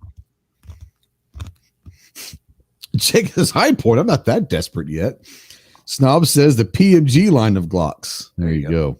Everybody There needs you a go. High Point, Jacob. Yep. That has nothing should to have do one. with 100%. desperation. You're not a true gun guy if you don't own at least a high point. And you may never want to shoot it or show anybody, but You're a gun Back in the snob safe if you don't own somewhere. a high point. But he owns an Mine- Altor, so I'll give him yeah, that. he's got the Altor. He's one up to everybody. Yeah, I Yeah. mean, mine is like literally like metal flake purple with cheetah print grips, and there is an RMR mounted to the side of it That is awesome. because why not? I should make mine as hideous as possible. That's my problem solver. He says, I own two of those pieces of shit. Now, Wes out there dual-wheeled says, Altors. the trend in the knife world is for a brand to have a budget sub brands. Maybe Glock will start that trend in the gun world. They There's did. already people that have. There's a bunch of companies that have, that budget sub brand or whatever. But yeah, look at like Geisley and ALG. Yeah, I don't see Glock doing that. I don't see, but I do see a Glock 1911 and an AR. A shotgun would be interesting. Would there ever be a Glock bolt action precision rifle? Ooh, that'd be interesting. I think there's Block more of a rifle. chance. I think there's more of a chance of a bolt action than there is a shotgun, a revolver, a That's probably 1911, easier for them to figure out on that one. or any of those. I think the bolt action. I think so? the carbine, the pistol carbine, yes. The AR, yes. And then probably the bolt gun being. I just for some reason I think the 1911 will happen. I think that's a no brainer for Glock. There's so many in the. But you there's know, not a Glock. But it's not a though, Glock. It's not a Glock. It's not, but they, and ask Chase this because he's dealt with enough with the Gerson line and stuff, like polyframe, which I don't think Glock is going to get away from that. No, So, and that's you what know, that's what anything you're Snob dealing has said. with Is a is gonna 1911 going to be a polymer framed? Probably It's gonna be so. polymer. Oh yeah, I see them. I really would see Glock doing more towards the 2011 world because they can More run tactical capacity, world, they can run yeah. a polymer frame. You can have all the Glock Mhm. symbolism in it, all that. That's, Yeah. and they'll probably put that stupid ass Glock grip angle on it Well, yeah. because it's a I gotta Glock and change it's that. perfect. Roll call nailed it. Here's what they're going to do when Gaston dies, because this is what Glock always does. That's a Gen 6 with the finger grooves back in Gen it. 6. There you go. I wish they would wise up and put the finger grooves back in it, though. Mm-hmm. I would buy one then. I hated the fucking finger grooves. I'm glad they got rid of that shit. Do they call the Gen 6, or when he goes, they call it the new gen, like the new generation? Oh. Yeah. It's got to be the new Coke of guns. Completely changed the number scheme on us. Don't you fucking go there. New Coke almost ruined Coca-Cola. Almost ruined Coca-Cola. That was it's a lower G. There's a lot of people that don't know what the hell we're talking about. It was a real thing. At one point, folks, Pepsi ruled the soda world. That's a real thing. Still do. You're outside your fucking mind. There were Coca-Cola literally changed 100-year recipe of Coke to make it taste like Pepsi, and people lost their shit. Like Coca-Cola almost went bye-bye. For Like, and that's why, good reason we did. For good reason. Absolutely. It was terrible. Absolutely. And then they brought Coke Classic back, and now it's just back to Coca-Cola. But was it ultimately a bad move? Because it was a bad move on its face at first, and they were slightly behind the curve. But then when they brought back Classic, they took over the world after they brought back Classic. So had they not taken it off in the first place and had created the buzz and the hype and the demand, would it have taken off like it did post New Coke? I don't know. You have to understand that back in the day, the reason why Pepsi was so big is Michael Jackson. No, because it's delicious. You're outside your mind. Oh, they're marketing. I mix Pepsi with all my bourbons. Pepsi Clear is what did it. Outside your mind. Here's the thing with Pepsi too, though. Pepsi was diversified so heavily. Coke was not. Pepsi, and still is. Pepsi is diversified into so many various companies that it's not even fun. You get Mountain Dew and all that. So they could do a lot of marketing, and they could do a lot of other things back in the day that Coke did not have that type of revenue stream to do. They didn't have all those multiple angles of revenue stream or brands of revenue stream. Yeah, so just put the cocaine back in it, we'd all be fine. Well, damn I know. I would drink Coke then. I'd get some shit done. See, the fish that says Pepsi Soaks goes flat way faster. Here's my thing. I think that Pepsi is flat from the second you open it. It tastes flat to me from the get-go. I say we bring back RC Cola. Just saying. Yeah. I don't mind some RC Cola. We can still get it here, when it's on so sale. RC Cola, Mr. Pibb. Remember Mr. Pibb back in the days? Yeah. Mm-hmm. It's still around. You can still get all really? that. Oh yeah, Pibb Extra. It's got extra caffeine in it now. Yeah, it does. The Mr. Pibb Extra. Yeah, that's what I need. Now, Rocall says he wishes that Smith & Wesson would redesign the bodyguard like the Ruger did the LCP. So I'm a fan of the bodyguard. Like, I love my bodyguard. I don't like the 16-pound trigger. What's that? I didn't like the LCP. Yeah. I don't like the 16-pound trigger of the bodyguard. It's like 15 and a half. My bad. You're right. Don't be a bitch. Being over dramatic here, Fucking 16 pounds. But yeah, I like the design of the bodyguard. I just wish the trigger wasn't so bad. I have an LCP and I don't enjoy shooting it. Yeah. That thing. I've got one for too. what they are, you need a heavy trigger on those. A lot of people will pocket carry those things. You know what I'm saying? So I get now Jolt. Now pocket rocket, man. Come on. I forgot about Jolt. Jolt was nasty. That shit would get you fired up, boy. I tell you what, that was some good shit. Remember, basically all that was the 5-hour energy drink before energy drink started. Yep. That's all that was. Pre Red Bull. So remember Tab? Tab was around for a very long time. My mom drank Tab. Exploded in the 80s. Like Tab was the that's all my mom drank was Tab. That's all she drank for a long time until it went away, and then she started doing like Diet Coke or whatever. But Tab was. It was like the pink can. Oh yeah, I remember Tab. Yeah. And P&W says that RC Cola is still made. Yeah, RC Cola is still made. Every once in a while I'll get it. I buy whatever's on sale. I go for the house brand first, and then in certain places. And then if that's not there, then I go for what's on sale. And sometimes that's RC Cola. So I don't remember Sam, Surge. What was Surge? Dude, Surge Yeah. is the shit. What you talking about? yeah, I don't remember Surge. When I didn't like was this? Where in the fucking 1990 were you? yeah. I was. Yeah. I might have been overseas, Oklahoma, homie. somewhere. Yeah. Maybe. Depends on when it He was. was. He was. I mean, it was kind of like a more citrusy, mellow yellow, but way more caffeine in it. Yep. Yeah, Oh, it yeah, I probably don't remember wasn't. that. It probably wasn't Caffeine. so. It probably was restricted overseas. I would Yeah, imagine. it was a U.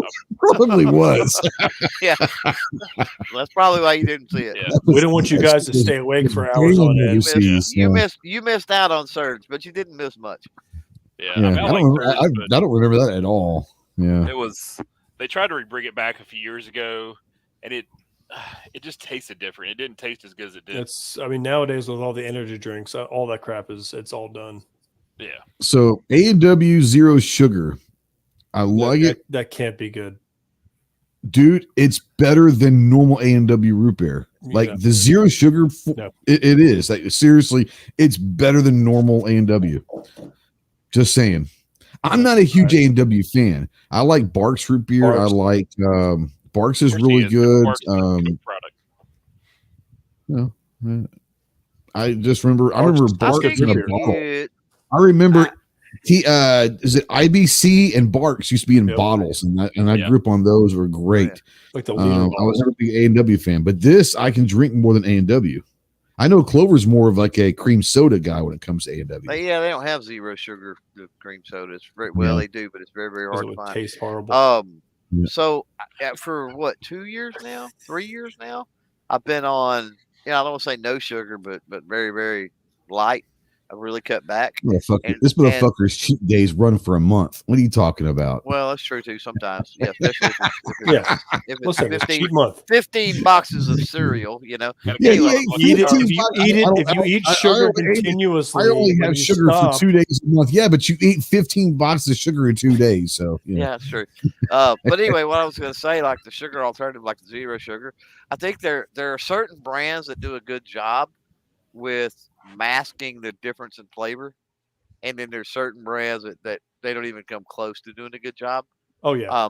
And I think you can get used to it. The thing is, if you find those brands that do a good job, you can get used to it. And then once you get used to it, there are things you can tolerate that you wouldn't be able to tolerate otherwise. Yeah, I can't. I've tried all the like the Pepsi, because COVID, I did exorbitantly more drinking Pepsi than Zero? normal. And I tried the Pepsi Zero, and it gave me a headache in the back of my head. I tried Coke Zero, it gave me a headache in the back, and like any of the zeros gives me a twang right here. Yeah, some of the it's possible with all of the synthetics or whatever. So I quit all that stuff. I go straight Pepsi and bourbon. Yeah. That happens to people sometimes with sugar, though. You know what I mean? Like sometimes sugars and things. No, I'm saying it doesn't affect you, but I'm saying what you're experiencing. There are people that experience that with sugar. Yeah. So it's every time, right in the back of my head, I'm like, oh my gosh. I was like, just right there. I wake up in the morning, like, all right, I'm done. Yeah. No more zero stuff. Throw it out. Have you tried any of the Zevia drinks, just out of curiosity? Oh, they're so gross. What? I don't like them. Yes, I've tried them. I do. I like those better than a lot of the zeros, honestly. Which ones? They got a Zevia. weird aftertaste. The sugar. Small cans. The sugar free. Yeah, the sugar alternative shit. Yeah. But no sugar, no carb, whatever. Yeah. So either I'm stupid or naive or what? Probably all of them. But what the hell is birch beer? Oh my God. It's like a cross between root beer and cheerwine. Yeah. I've never heard of birch beer. Never heard of it. It's like a red it's a cheerwine-ish root beer. It's delicious. Have you ever had cheerwine? Really? I've never heard of birch beer before. Yeah. There's still some places that have it like on tap, like a lot of the Philly cheesesteaks places. If you have a Philly cheesesteak place, they'll have it. Yeah. There's a place south of us, there's that little beachside market in like the bottom end of like Indy Atlantic that has it's like 100 different glass bottles. Really? And they have birch beer, they have cheer wine, they have Sundrop, Squirt. They used to have Mercy, all the old stuff. What is it? Is it Philly's Finest right there, right next to the pawn shop? They used to have birch beer on the tap. Yep. And I was like, what do you want? I was like, give me a Philly and give me a giant soda cup. And I would just load it up full of birch beer. Yeah, that All place right, even let's has go. balls. The greatest energy drink. Mm-hmm. Let's kind of get back for a few minutes. We can go back off the deep end here in a minute, but I do want to kind of finish the chat. Rabbit hole. If we're ever going to finish a fucking thought on it this happens thing, every let's freaking try. time. I mean, I don't know why we. So I have one more question to ask each of you. Okay. So I'm going to go down the line. I'm going to start with TJ. If someone were to ask you what's the best entry level AR, what would you say? Right now, or Yeah, right now. Oh, that's a tough call. Entry level now is probably like 1,000. Probably the Diamondback. Okay. Yeah, I couldn't. I mean, Diamondbacks are solid, for sure. All right, Clover. I don't want to go AR with Clover. I'm not going to go AR with Clover. I want to tell Clover what's the best entry level shotgun if someone were to ask you. Because I want to know. Like a 500, or would you go with? I only got like 4 shotguns. I need another one.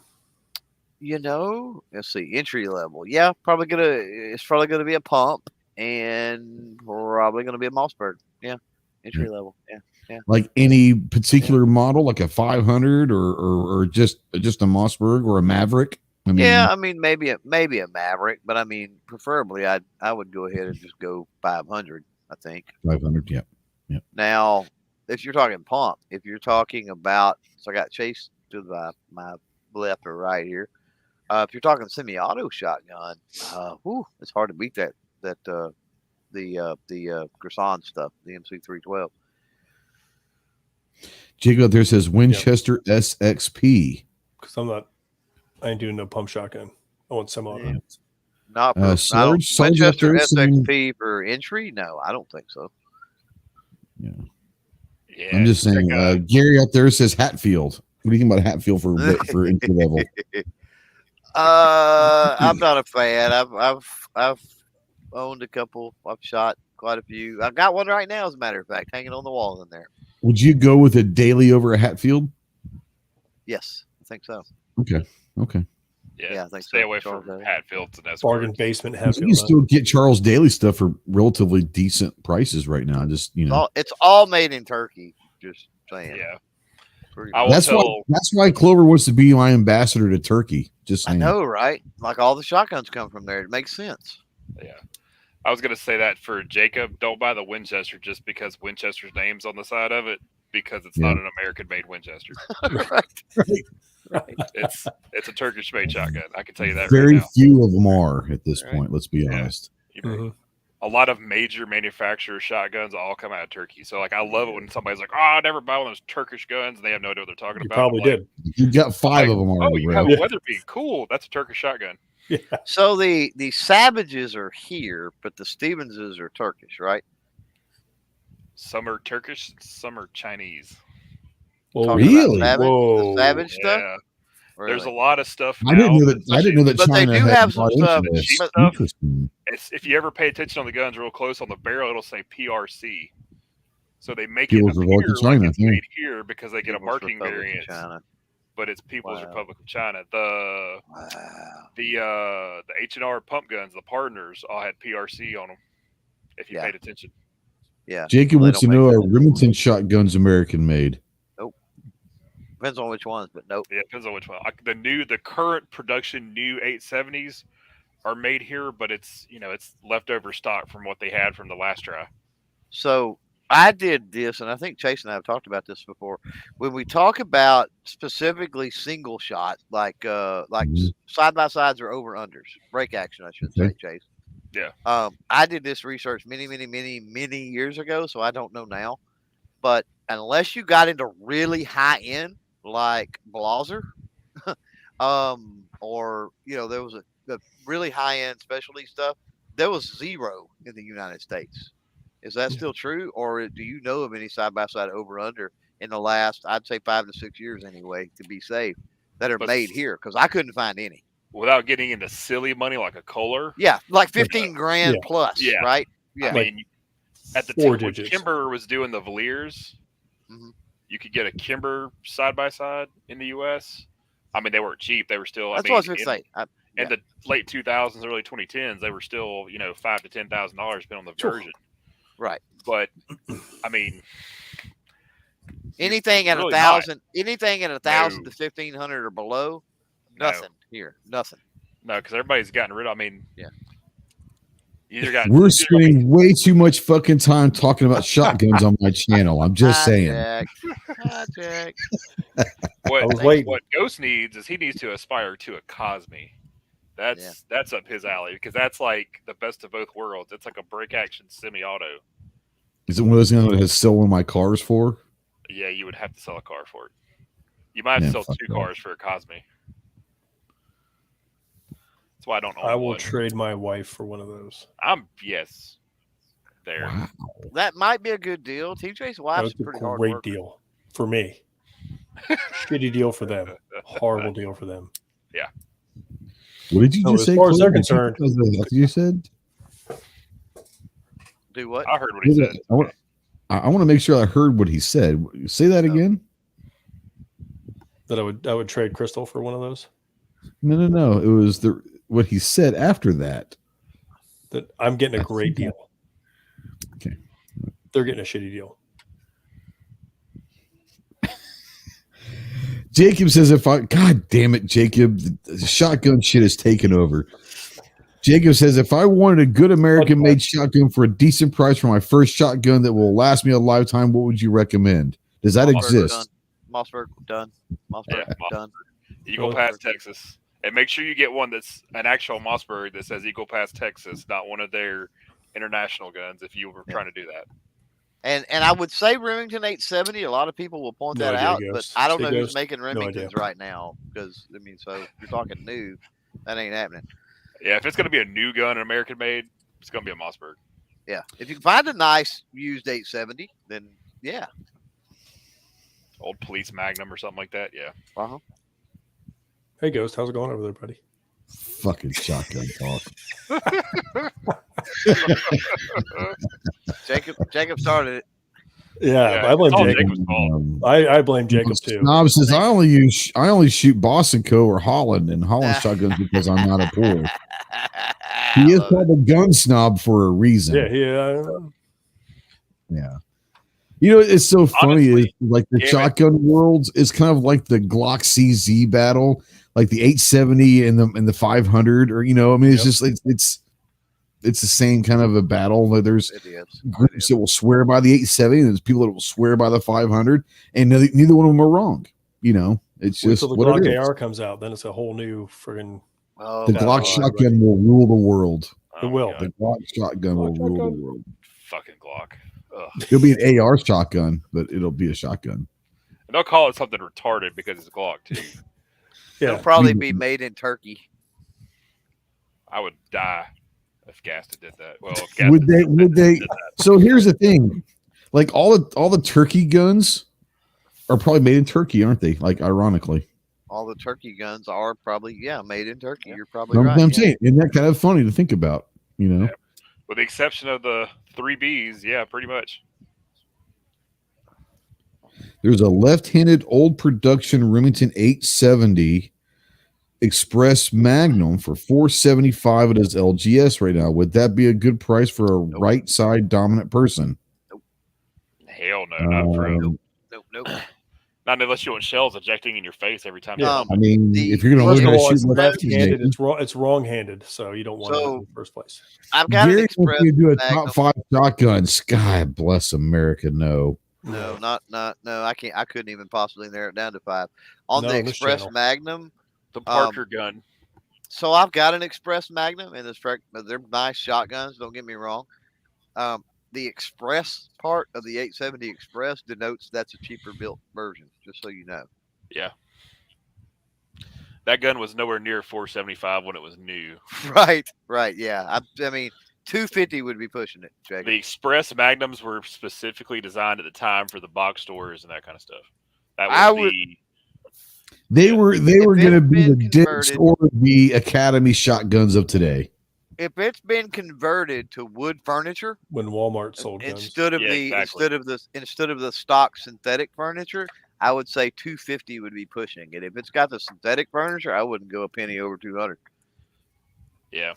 Jacob is at almost 25 is going to go see this gun and go, the hell is a Kmart special? Right. But it's a solid shotgun. It's called a blue light special. Oh, man, they would never get that now. Defense Test says, I'm left-handed and don't even buy left-handed guns. Right. I know. You don't, because you don't want anybody to know. Right. Yeah. Yeah. I do buy left-handed fact, screwdrivers, though. Jason's coming. I will go with a left-handed screwdriver before. Jason's They're coming hard to to find. Tulsa, right? Right. Jason coming to Tulsa, right? Jacob? Jacob or Jason? That's I Jason don't know, Stewart, Jacob. right? I think Jason Stewart's Okay. coming. I don't know if Jacob is. I got him confused. I was Also, fixing to Jacob say. can go to Tulsa. I was fixing to say if he's willing to pay $475 for an Express Magnum, with Then a he can synthetic, find us something to want to I've make got with an it. Express Magnum with wood furniture with an extended magazine tube. I'll sell you for $450. Oh, that's a deal. Right. There you go. Right. Yes, Nava says he gave $225 at Walmart years ago for the 870 Express. Yep.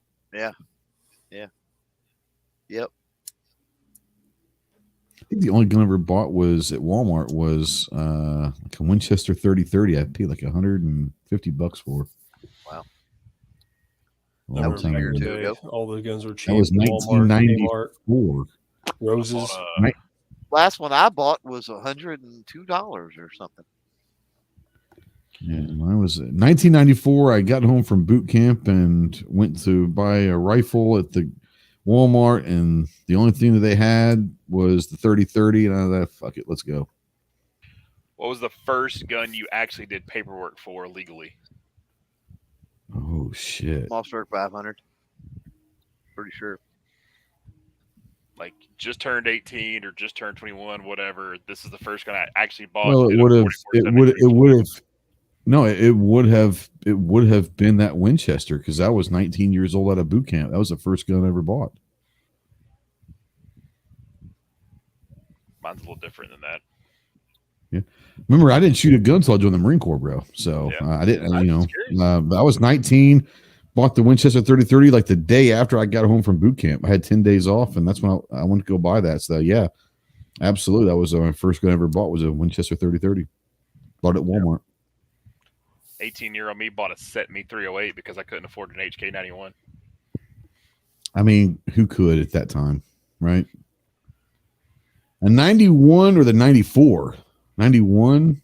91. Which one was the 308? Was that the 94? 94 was the MP5, the 9mm clone. 91 was a 308. 93 is a 5.56. 91 was a 308. Okay, yeah. So my local gun shop had one for over a year, maybe a year and a half, 2 years. Had it for $12,000 or something. I think he finally sold it for like $6,000. Yeah, I would like to have my 91, 93, and 94 all back for what they go for now. We all want to do that stuff. Yeah, AKs I had, the SKSs I had. God almighty, I know. SKS you can get for $175. They're asking they're getting $1,200 for them. Holy shit! I was getting them for $90 back in the day. Yeah. I remember buying my first Mosin was for $45, $40. Yeah, and I wish I had a crate of them one time. That shit's going for. What are Moses going for now? By the way, there's several $100s now. Yeah, about $250. I know. Plus. Yeah, $250, $300 all day for them. Not even that's a beater. As they pull them out of the crate, shitty dings, everything. You start getting into Tulas that are in good shape. You're $500-$600 for a Mosin now. Wow, it's silly shit. Jacob has once again. I love Jacob. Jacob, get to Tulsa. I know where you live or the state that you live. You're not terribly far, bro. Jacob says, now here's a dumb question. Here's a question for all firearms. When handling firearms, should you practice both sides, left and right dominance for in case of injury to one side? Yes. Yep. Yes, absolutely. I mean, there's really no other Yep. Yes. Well, but there is a problem with that. Your eye dominance will never change. I'm left eye Except dominant, but shoot right-handed. Like injury with your, But here's Yeah. the thing: if you're left eye dominant and you shoot with your left eye and you shooting a rifle, you're not shooting as accurate as you can shoot. Yeah. Still close. Yeah, I'm left eye dominant, but I shoot everything right-handed. Just because the Marine Corps taught me to shoot, and they said, "Fuck it," We don't have time to. We don't have time with this shit. We're gonna put you right-handed. We had this conversation with Charlie. You remember? We've had this conversation with Charlie. You'll never be the shooter that now. You'd be proficient enough in most situations. Yeah, probably. So. And with a handgun, it 100% doesn't matter. With a handgun, like you need to be practicing ambi all the time with a handgun. Yeah. I mean, handgun, shotgun, you're shooting both eyes open anyway. Yeah. And I would even say an AR. If you're going to be running a red dot or something that, you can, be able to handle, especially in a CQB. Especially, we used to do that a lot in the Marines. As CQB, we would. Certain times we'd have to go left. Sometimes we'd have to go right, depending on where our cover is and all of that. So, absolutely. Weak side transitions, all that stuff. Oh, it's going to be rough, though. Shotgunning would be rough, dude. If you were right eye dominant, right-handed, and for whatever reason you injured your right arm in some way, right? Yeah. That would be very difficult to shoot left-handed and still be right eye dominant. Yeah. Because you're going to be looking across the barrel, and that's going to be rough. I'm slightly weird because I'm right eye dominant, but my left eye is stronger. Jacob says 375 for a plastic stock Mosin. Ugh, that's gross. Yeah. That's a hair. Wes says got my SKS for $97.99. There you go. Yeah, I don't remember when I bought mine. The first one I bought, but it was $75. I don't remember when. We need to have a PSA for the young one who's learning. Don't buy somebody else's Bubba mess. Like don't just run away. Yeah. Well, unless you want a project. I mean, no. Just if Bubba's already tap code that poor thing, run. Yeah, there's Dremel marks all over it. Like, oh God. Yeah. Well, you gotta. But things sitting on the shelf sometimes look Bubba when the work was actually done about halfway decent. It just wasn't finished. Well, I mean, you could look at them and tell if it's decent or not. I mean, somebody took time to actually fit it correctly. Like I've got an 03 in there that has it's an 03 action with a Winchester Model 70 heavy barrel, which was really freaking weird. And the stock it was in was like horrible. It was a big chunk of wood that they had started to just like rough cut, you know what I mean? Like rough chiseled. Yeah. And I had to finish it all out. But I mean, I finished it all out, Cerakote. I mean, it's a sweet rifle. But it had a good barrel put on it. It was put on right. It was headspaced properly. And I mean, it looked like an absolute Bubba sitting on the shelf. And I think I gave like $100 for that thing because of that. It just looked horrible. Wasn't nobody going to buy that. But it just needed love was awful. Jacob says in his area, original Mosins are going for $475 to $600. I've seen some of the pawn shops and stuff around. They're just asking insane money for them now. Yeah. You're also seeing Garand's going for $1,500 to $2,000 right now. Oh, dude! Like rack grade CMP rifles are selling for $1,500. It's insane. Stupid. Yeah. Man Against the Masses says first firearm I bought, Gen 1 Shield. Great call. 7 years ago, and I'm 57. If that tells you anything, late to the party, but at least I arrived. Hey, absolutely. And for the first gun ever was a Shield. That's a solid choice right there. I think my first like paperwork firearm. I think it was a Mossberg 500A. Yep. Yeah. Pistol grip, heat shield. I didn't have all that. I didn't have all that crap. That's too tactical. That's why I started tactical. I started tactical right off the bat, Clover. Yeah. No. It looked awesome. Firing one-handed, boom. Yeah, I'm sure it did. Yeah. You know, going back, Snob says, I wish I would have gone back and bought all the SKSs a few years ago. We all do. You know what I wish I would have done is I got out of the Marine Corps. I got a boot camp. Once again, I want to preface this by saying that I never shot a gun before joining the Marine Corps. So like gun shops were like, I didn't know about them. I mean, honestly. Right. All right. So when I got home from the Marine Corps, I went to Walmart to buy my first gun. Why? Because I'd seen them at Walmart. Had I known like there were like awesome gun shops around, once again, this is June or July, whatever, of 1994. Just a few short months later is when the AWB came down the line. If I was smart, I would have bought every freaking AR that I could have found. Because I left boot camp with like a couple $1,000 in my pocket because you get paid while you're at boot camp, but you can't spend it.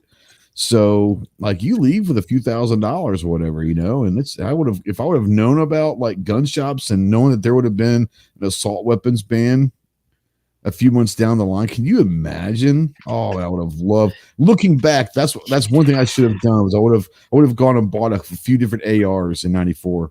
Imagine, I mean, that's noble and that's great, but imagine pre-86. Even I had no idea about guns and what was going on in 86 back. You know, absolutely though. Like knowing what I know now, yes, 100%.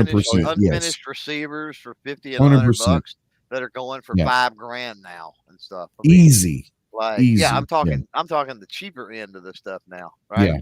Or but you know, think about it this way Gotta too. bump the numbers up now. That's insane. Even if that was a situation, though, think about that. Think about pre-86, knowing what you know now. Yeah, you've got $10,000 in your pocket, right? Woo! Now we're talking today's prices or prices in 86 or 85. We're talking about prices in 86. You've got $10,000. I wouldn't know what the prices were. I don't know what they were. You've got $10,000 in cash. You know what you know now. You travel back in time to pre-86. But here's the question: do you buy machine guns in preparation for 86, or do you invest in Apple?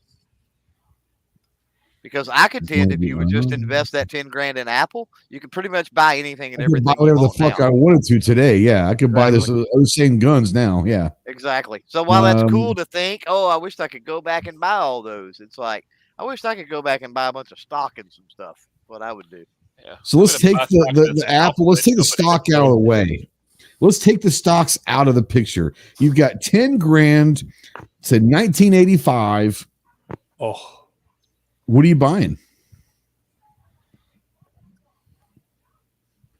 M16 receivers. Well, I don't know. MP5 stuff. Nah. MP5. That's where I'm going. I'm going MP5. MP5s all day. Do you have so here's the thing. Here's the thing. How much was 50-50. How much was an MP5 back then, honestly? You're talking back in late mid 80s before. I'm letting Chase, who's our local Rain Man for shit. He'll know what he's talking about. You're looking at roughly. They were expensive for the 80s. They were expensive. They were in that $500-$600 ballpark.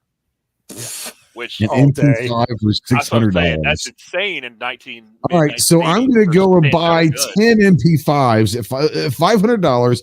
I'm buying 10 MP5s and probably 10 M16s. Yeah, I mean, and fuck everybody else. I'm out. Because I'm keeping one for me. They're like $500. I think that's what I'm saying. Buy 10 of each, and you're golden. Yeah. Yep. I don't know that I would go. I don't know that I would go an even split, and here's why. I think the MP5 stuff now would likely bring more money, but the M16 would move way quicker, way faster. You would definitely unload those. Because think of it. Think of taking any AR upper and slap it on that. You know what I mean? No, way more versatile. Way more versatile. I hear you. I think you sell the M16s. Would sell those. You could sell way more of those, or you the higher sell price more of the M16s, but you're going to make a shit ton of the MP5s. Believe it or not, the most desirable transferable is still an MP5, hands down. Yep. So even though they It cost doesn't- it more doesn't- and they'll I be don't more doubt it. now, Yeah. I mean, an M16, a registered 16 is not far behind an MP5 as far as price now. You're still talking But you 25, got Really? the versatility 35. is what you can do with it, though. Yeah. Right? Oh yeah, now like modern day now, you could do so much with a 16 lower for sure. Yeah. But the MP5 is so iconic and everybody Yep. wants it. And I mean, Everybody that's a wants that. $50,000 transferable all day, and people buy them every time they come up. Mm-hmm. Oh, and You they're, were low on and they're cash. not around We'll long. sell Like this one. Yeah, they'll Once you be have it- gone in a day. Like if they last a day, Yeah. you're gonna be Yeah. you're I mean, surprised. Think about it, because you could have been one of the super lucky son of a bitches. There's a handful of saws that hit the registry right before it happened. Yep. Really? Handful. Are you There's a serious?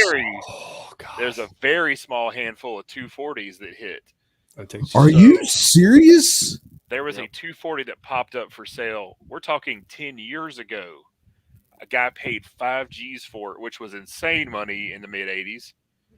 But that But he gun had a 240. sold for Dude, you could get. I was gonna say you get 6 figures easy right now. He Easy. left it in the box. So he had 2. One was his play toy, one was his investment. It was still in The the fact plastic. that you've got a 240 as your play toy is badass. I'm just saying. I know. Just saying. So he had a plastic wrap 240 he hung on to for years. Spent 5 G's on it, sold it for 175 grand, and it went immediately. I know. I feel you, Ghost. It's just I mean, the 240 is. I know that I know they're going with the 249s now. 240 Bravos, bro. I'm just saying, I love that thing. fucking amazing weapon system.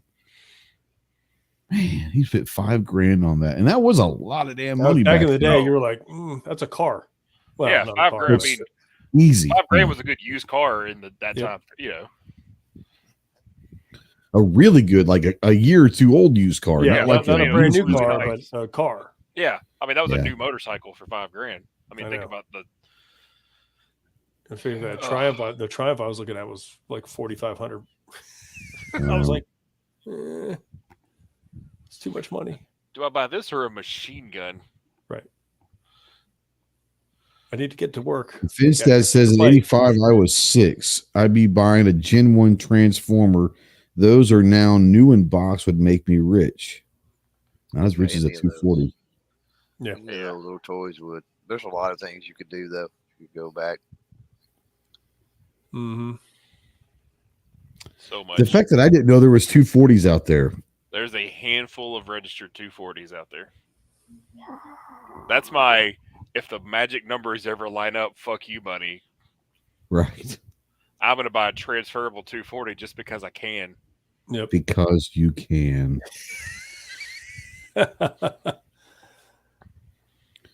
And for the assholes, like, we got to find would the guys you who will buy sell it. 4 MP5? Let's say you had $200,000. Would you buy 4 MP5s or 1 240? About 4 MP5s and sit on 3 of them and then sell them and buy my 240. Yep. That's fair. That's fair. That's what I was thinking. Got to keep one.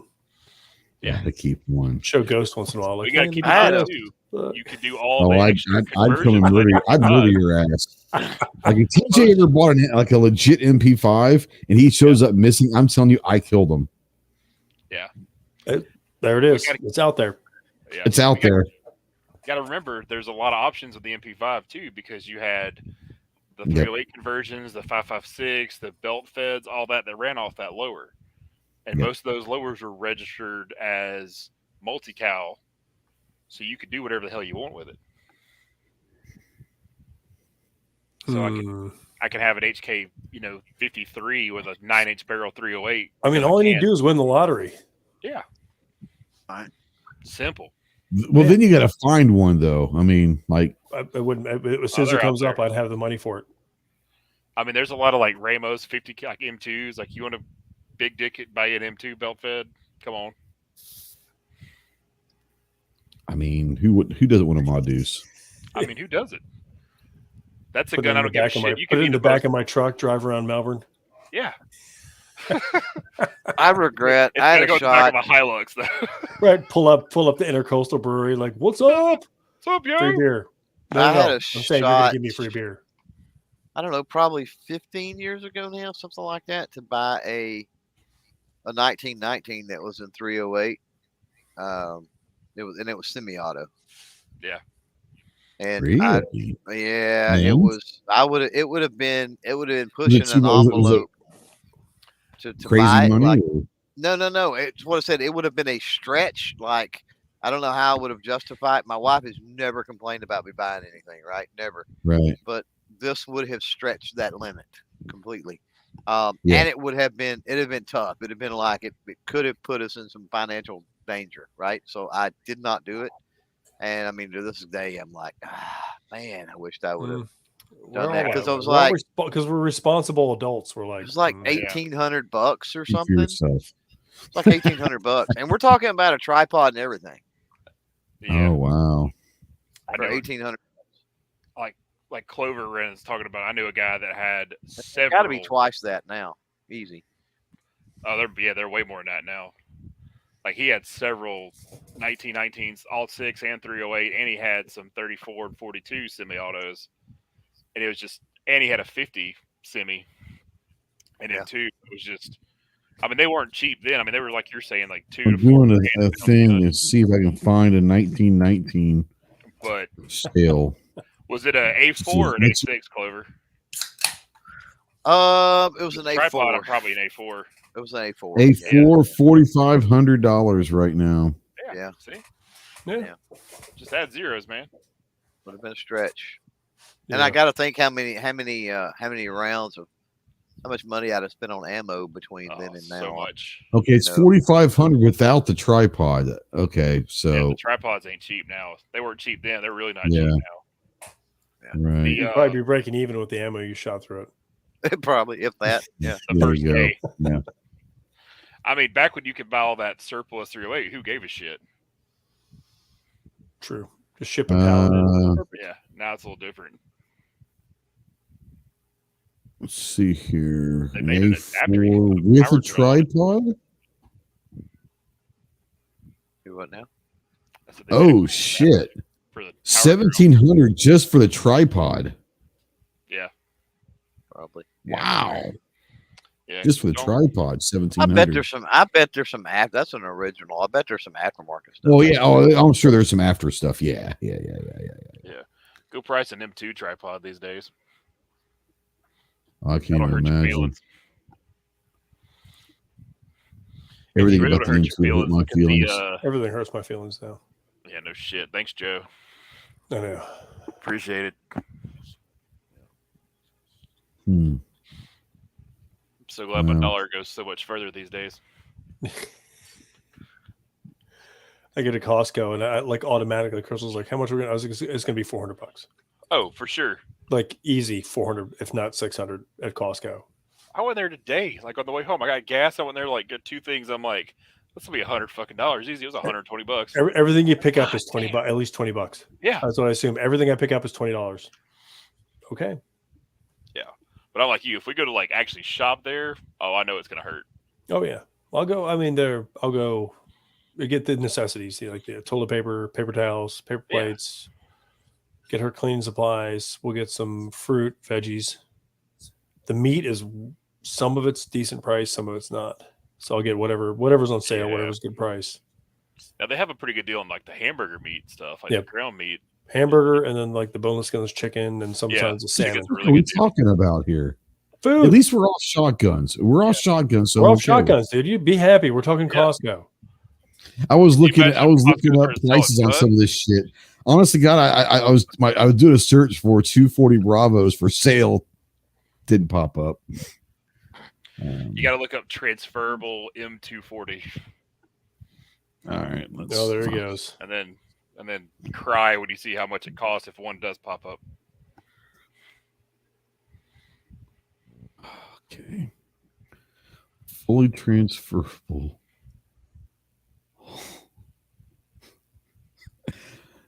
This is 2018.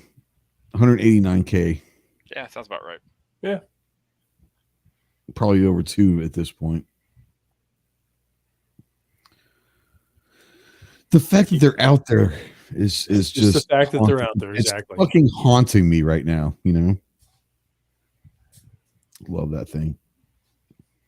I'd say it was another fun gun that it'll never get the respect that it should. Was the old M60. The M60 was awesome, but it'll never get the respect that it should. But those are pretty fucking cool. Yeah, the old pig. Anyways, yeah. All right. God damn, 2 hours and 10 minutes. All right. Mario and Screw and Skullstone just got here, so you just missed the worst shit show you ever seen. But it was entertaining. Good information. We had fun tonight. TJ, what you got coming down the queue over at Gear Report? Finishing up the DB9, the DVG1, and some optics from Meprolite. To this day, I have not heard back from Diamondback. To this day. Really? I just emailed Nick today. They don't like me. I emailed Nick today. We'll see. I'll straighten him up. Me either. I haven't heard back either. I was talking smack about the Sidewinder, though. Probably they don't like the Sidekick. You don't like the Sidekick? Oh yeah, Sidekick, not the Sidewinder. See, I didn't even remember the name of it. So much I care. No, I do. I like the Side. It's awesome. Yeah, I know. Yeah, like it's the second revolver I have. It's fun. Well, it's obviously not the second I have. The real Matt Murdock verified user. That's a great name. Wow. Daredevil. Somebody special. Sup. So G23 said he just went and picked up a new pew pew. What'd you get, my man? What did you get today? A church pew. He told you. 2 of them. Oh, 2 of them. Okay, got 2 pews. Okay. He's gonna start the. He's gonna start the. What am I thinking? PNW, the PNW, first PNW Church of John Moses Browning. So that'd be a pretty popular church, I bet. So he would have to. Yeah, you can imagine. The real Matt Murdock, verified user. I'm trying to figure out if that's someone that we know or not. Snob says, "What up, Patriot? Is that Patriot's new?" It might be, since it's Matt Murdock. It's very possible. So are we saying that Patriot is Daredevil now? I mean, verified. He's verified. On top of that, he's verified. I thought that was a Daniel Defense logo. Could be bona fide. Is it? Well, it is. Looks like a Daniel Defense logo. Yeah, but he says Matt Murdock. I understand that, but the logo. The logo is Daniel Defense. That's not Daredevil. I understand that. It's pretty crafty. G23 is not answering. He's not answering when we ask him what he's got. Everyone's asking him. Taurus. A Taurus. You got a bull. So you made us wait for a Taurus. Yeah, I think he's Taurus. Yeah. Okay. I just got a text from Snob. That's all I'm going to say. Yeah. Taurus. All right. So it's a Spectrum, I bet. Or Curve. A speculum. Don't you go? Don't no. Hey, all this time, that's been a layaway since 1997. You know. Hey, wherever Jacob is right now, don't ever entertain. Ever buy a Spectrum? Yes. I don't know that original Millennium killed Taurus. Like literally, nearly killed Taurus. Just saying. All right. Assuming you get all your shit done, TJ, give it to Jeff. When can we maybe see them published? Like early 2023 or what? Oh no, I'm thinking before SHOT Show. So probably. I hope so. November-ish. Okay. November, probably right around Thanksgiving. No, I'm not talking about when you get it to Jeff. I'm saying when will Jeff publish them? Probably around Thanksgiving. Okay. All right. I'm gonna get it to him end of this month. So I've got Friends all the gun stuff. All the gun stuff's gonna be done. That needs to be a T-shirt. Friends don't let friends buy a Spectrum. That's great. And it's got to have the rainbow of fucking colors. Damn T-shirt. Yeah, rainbow of colors. All right. Or tie-dye. Oh, that'd be Friends don't let friends buy a Spectrum. If that's not a T-shirt in the next 24 hours, I'm going to be disappointed on somebody's channel. Just saying. All right. That's Chase, you've got some shows coming up. If people are going to be out there looking for a place they might be able to come see the EAA lineup that you're going to be at, or the company will be at, where can they find you guys? Well, unfortunately, none of them are open to the public. We're going to be at. Oh, okay. Suck it, public. I know. Wow. I know. The next one's going to be Clover open. got aggressive on that shit. Like Clover, he said, fucking suck it. Yeah. Wow. Well, it depends. Holy Does shit. media count as public or Fuck no? no, it doesn't. Yeah, well, at NHW, media can get in, yeah. No. Yeah. Yeah, fuck the public. Yeah. That's up in Kansas City, right? Kansas City. Yeah. Yeah. Where the I had a low couple was companies reach out and 43 ask if I and was the going high to be there, and I was 46. like, I can't. Yeah, I wish I could. Ugh. You should Kansas run over there. City, here I come. You going over to Suppress Fest, Chase, or no? I'm not. I would like to, but I'm not. I'm going. I think I got to double check with Adam. So, but I'm pretty sure I'm going. Yeah, we want to do more of the shows like that next year. It's just getting all the logistics together when there's only a handful of us. That's the problem. Yeah. I want to go because I can be rented. I'm just saying, I could be rented for a weekend to go run a booth for you somewhere. We know. Yeah. Yes, you do. That's how he got here today. I like the spoon. Oh, sorry, I said that out loud. $20. See how fast you get kicked out of an Olive Garden with this crew. Yeah, I guarantee it. Yep. But at least I can read the menu there. It's true. I mean, you have a better chance of reading it there. That's true. Chloe, what you got? I mean, assuming you were going to do something, like what could be some of the things that you would actually do coming up? I don't know. I mean, other than the podcast this week, I don't know. I've got so many other irons in the fire, and I hate to say you have fire, had yourself a that week, brings homie. back You bad- have that had brings back yourself a bad week. memories. Yeah, no, I'm Yeah. dealing with some aftermath from stuff that happened late last week. The Patreon people and YouTube channel members know what I'm talking about. But yeah, I don't know. I don't know if I'll get a produced video out or not. But I'm committed to get the podcast tomorrow and Thursday done. Tomorrow we've got Robin Sandoval, Girl on a Gun. And then I can't remember who on Thursday. I know it's Hawk Optics, but I can't Who think is it? of Hawk Optics. Hawk. I guess I don't know them. With an E. H-A-W-K-E. Hawk. Yeah, Hawk with an with an E. E. Yeah, I guess I don't know who that is. So, yeah. Hockey. Well, you will after Thursday. But You're yeah, assuming I watch this shit, bro. I was going to say, assuming he watches it. well, That's a big assumption, homie. you will long enough to jump in and you will long enough to jump in and self promote. No doubt. No doubt. I'm all about the self promotion. You know me. Yeah. Yeah. Shit, can I do that too? For Hold on. Scrimmage Skull Saloon, real quick. He says, I know, like this spam. Yeah, go ahead. Yep. He says, I know some people like the rooming 7400s, but I've seen way too many of them have issues. Who the fuck likes a One of the 7400? one of the most viewed and one of the most hated in the comments, and oh my god, it's incredible, is me talking about problems with the 742s and the semi-auto Remingtons. It's called the specifically- Jam-O-Matic for a reason. Specifically the 30-06s. So I'm with you, Screaming Skull Saloon. I know many old-time gunsmiths that have echoed the same sentiment. The people that get into those comments, I don't know what their issue is. Their butt hurt because they just got a good one, or they've taken care of theirs, or whatever the case may be, I guess. But yeah, I feel you. His grandpappy killed all the deers. Right. G23 wants to know if you enjoyed your birthday present for last Thursday there, TJ. Always. Happy birthday tomorrow, by the way. Well, thanks. Happy birthday All to you. 58 I'm years. can't of- celebrating I can't right now. sing any more of the song. It's copyrighted, and they'll sue me. Happy I birthday. know to they you. will. They'll make you. Poor Ghost will get a friggin' strike. Right. What'd you get kicked off YouTube for? Happy birthday. Right. yeah. Saying happy birthday to TJ. Clover sang it on my channel. So Yeah. it Yeah.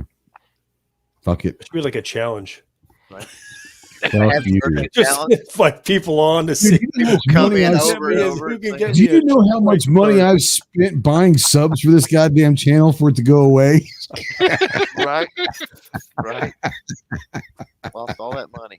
Yeah. Lost all that money buying these subs. Yeah. Son. I got to start a new channel and contact Akbar from Pakistan. Yeah. I need a new list. Just get all your new This Turkish is friends. so bad. Ooh. This is true. I'm very disappointed. How the hell you're not huge right now in subscribers? You need to do you need to do a video speaking directly to your Turkish fans in Turkey and say fucking subscribe. I need to learn subscribe in Turkish. How hard is that? Google that shit. Yeah, that's right, dude. I talked to Sadat the other day and from Turkey, and he didn't know who you were apparently. So you're not that big in Turkey yet. Yeah, I mean, there's an option to literally have your video translated into whatever option you want or language. Yeah. Well, that works if you speak proper English, but I speak Texas English. Yeah. Can you imagine that poor bastard? The translator would be like, who's translating with God? What the hell did he just say? The only thing that would be better is if him and Snob did a collab video and had it translated to something. Oh my God. Can you imagine? Like you would literally see the smoke coming from people's ears. Like, oh yeah. Hey man, Troy Carey. Appreciate you, buddy. Appreciate you. Yeah, Gary says you could have Turkish subtitles right along with your English subtitles. Exactly. That's true. Yeah. All right. 2 hours and 20 minutes. My wife made beef stroganoff, so I'm gonna go eat. Oh, you damn straight. It's gonna be 27 degrees tonight here in lovely Tactical Kansas. As Chase and TJ are in shorts and t-shirts and flip-flops drinking margaritas. Fuck you, man. Says it's 74 outside. Gilo says, pro tip, say, please subscribe to my channel in Turkey. Gobble, gobble, gobble, gobble, gobble, gobble, gobble. That might be G-Webs wins the internet. He wins the internet. That's it. Kill the stream. Gobble, gobble, gobble. Gobble, gobble. That reminds me right there before I forget. If you want to have fun with somebody at shop, learn how to use a turkey call. I'm just going to say that. Oh, because Paul does not like being gobbled at after some fiascos a couple years ago. So Are I gobble serious? at him all the fucking time. Oh yeah. Really? Oh yeah. People don't know what we're talking about yet. Scratch plate or like the actual call? call? Eventually, why we're talking about with Paul. This is for a project we're doing. That's beautiful. Yeah. If you could do, we're gonna need all the inside information we can get on Paul because we're gonna make this like a massive, colossal like thing.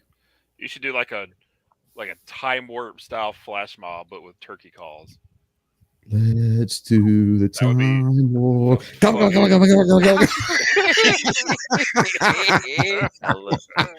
I love it. We need to find I need to find a company that makes calls that'd be willing to sponsor that to like give us like 10 or 12. Oh, I probably know some people. Don't worry. Oh, I know some guys that make them. Okay. Awesome.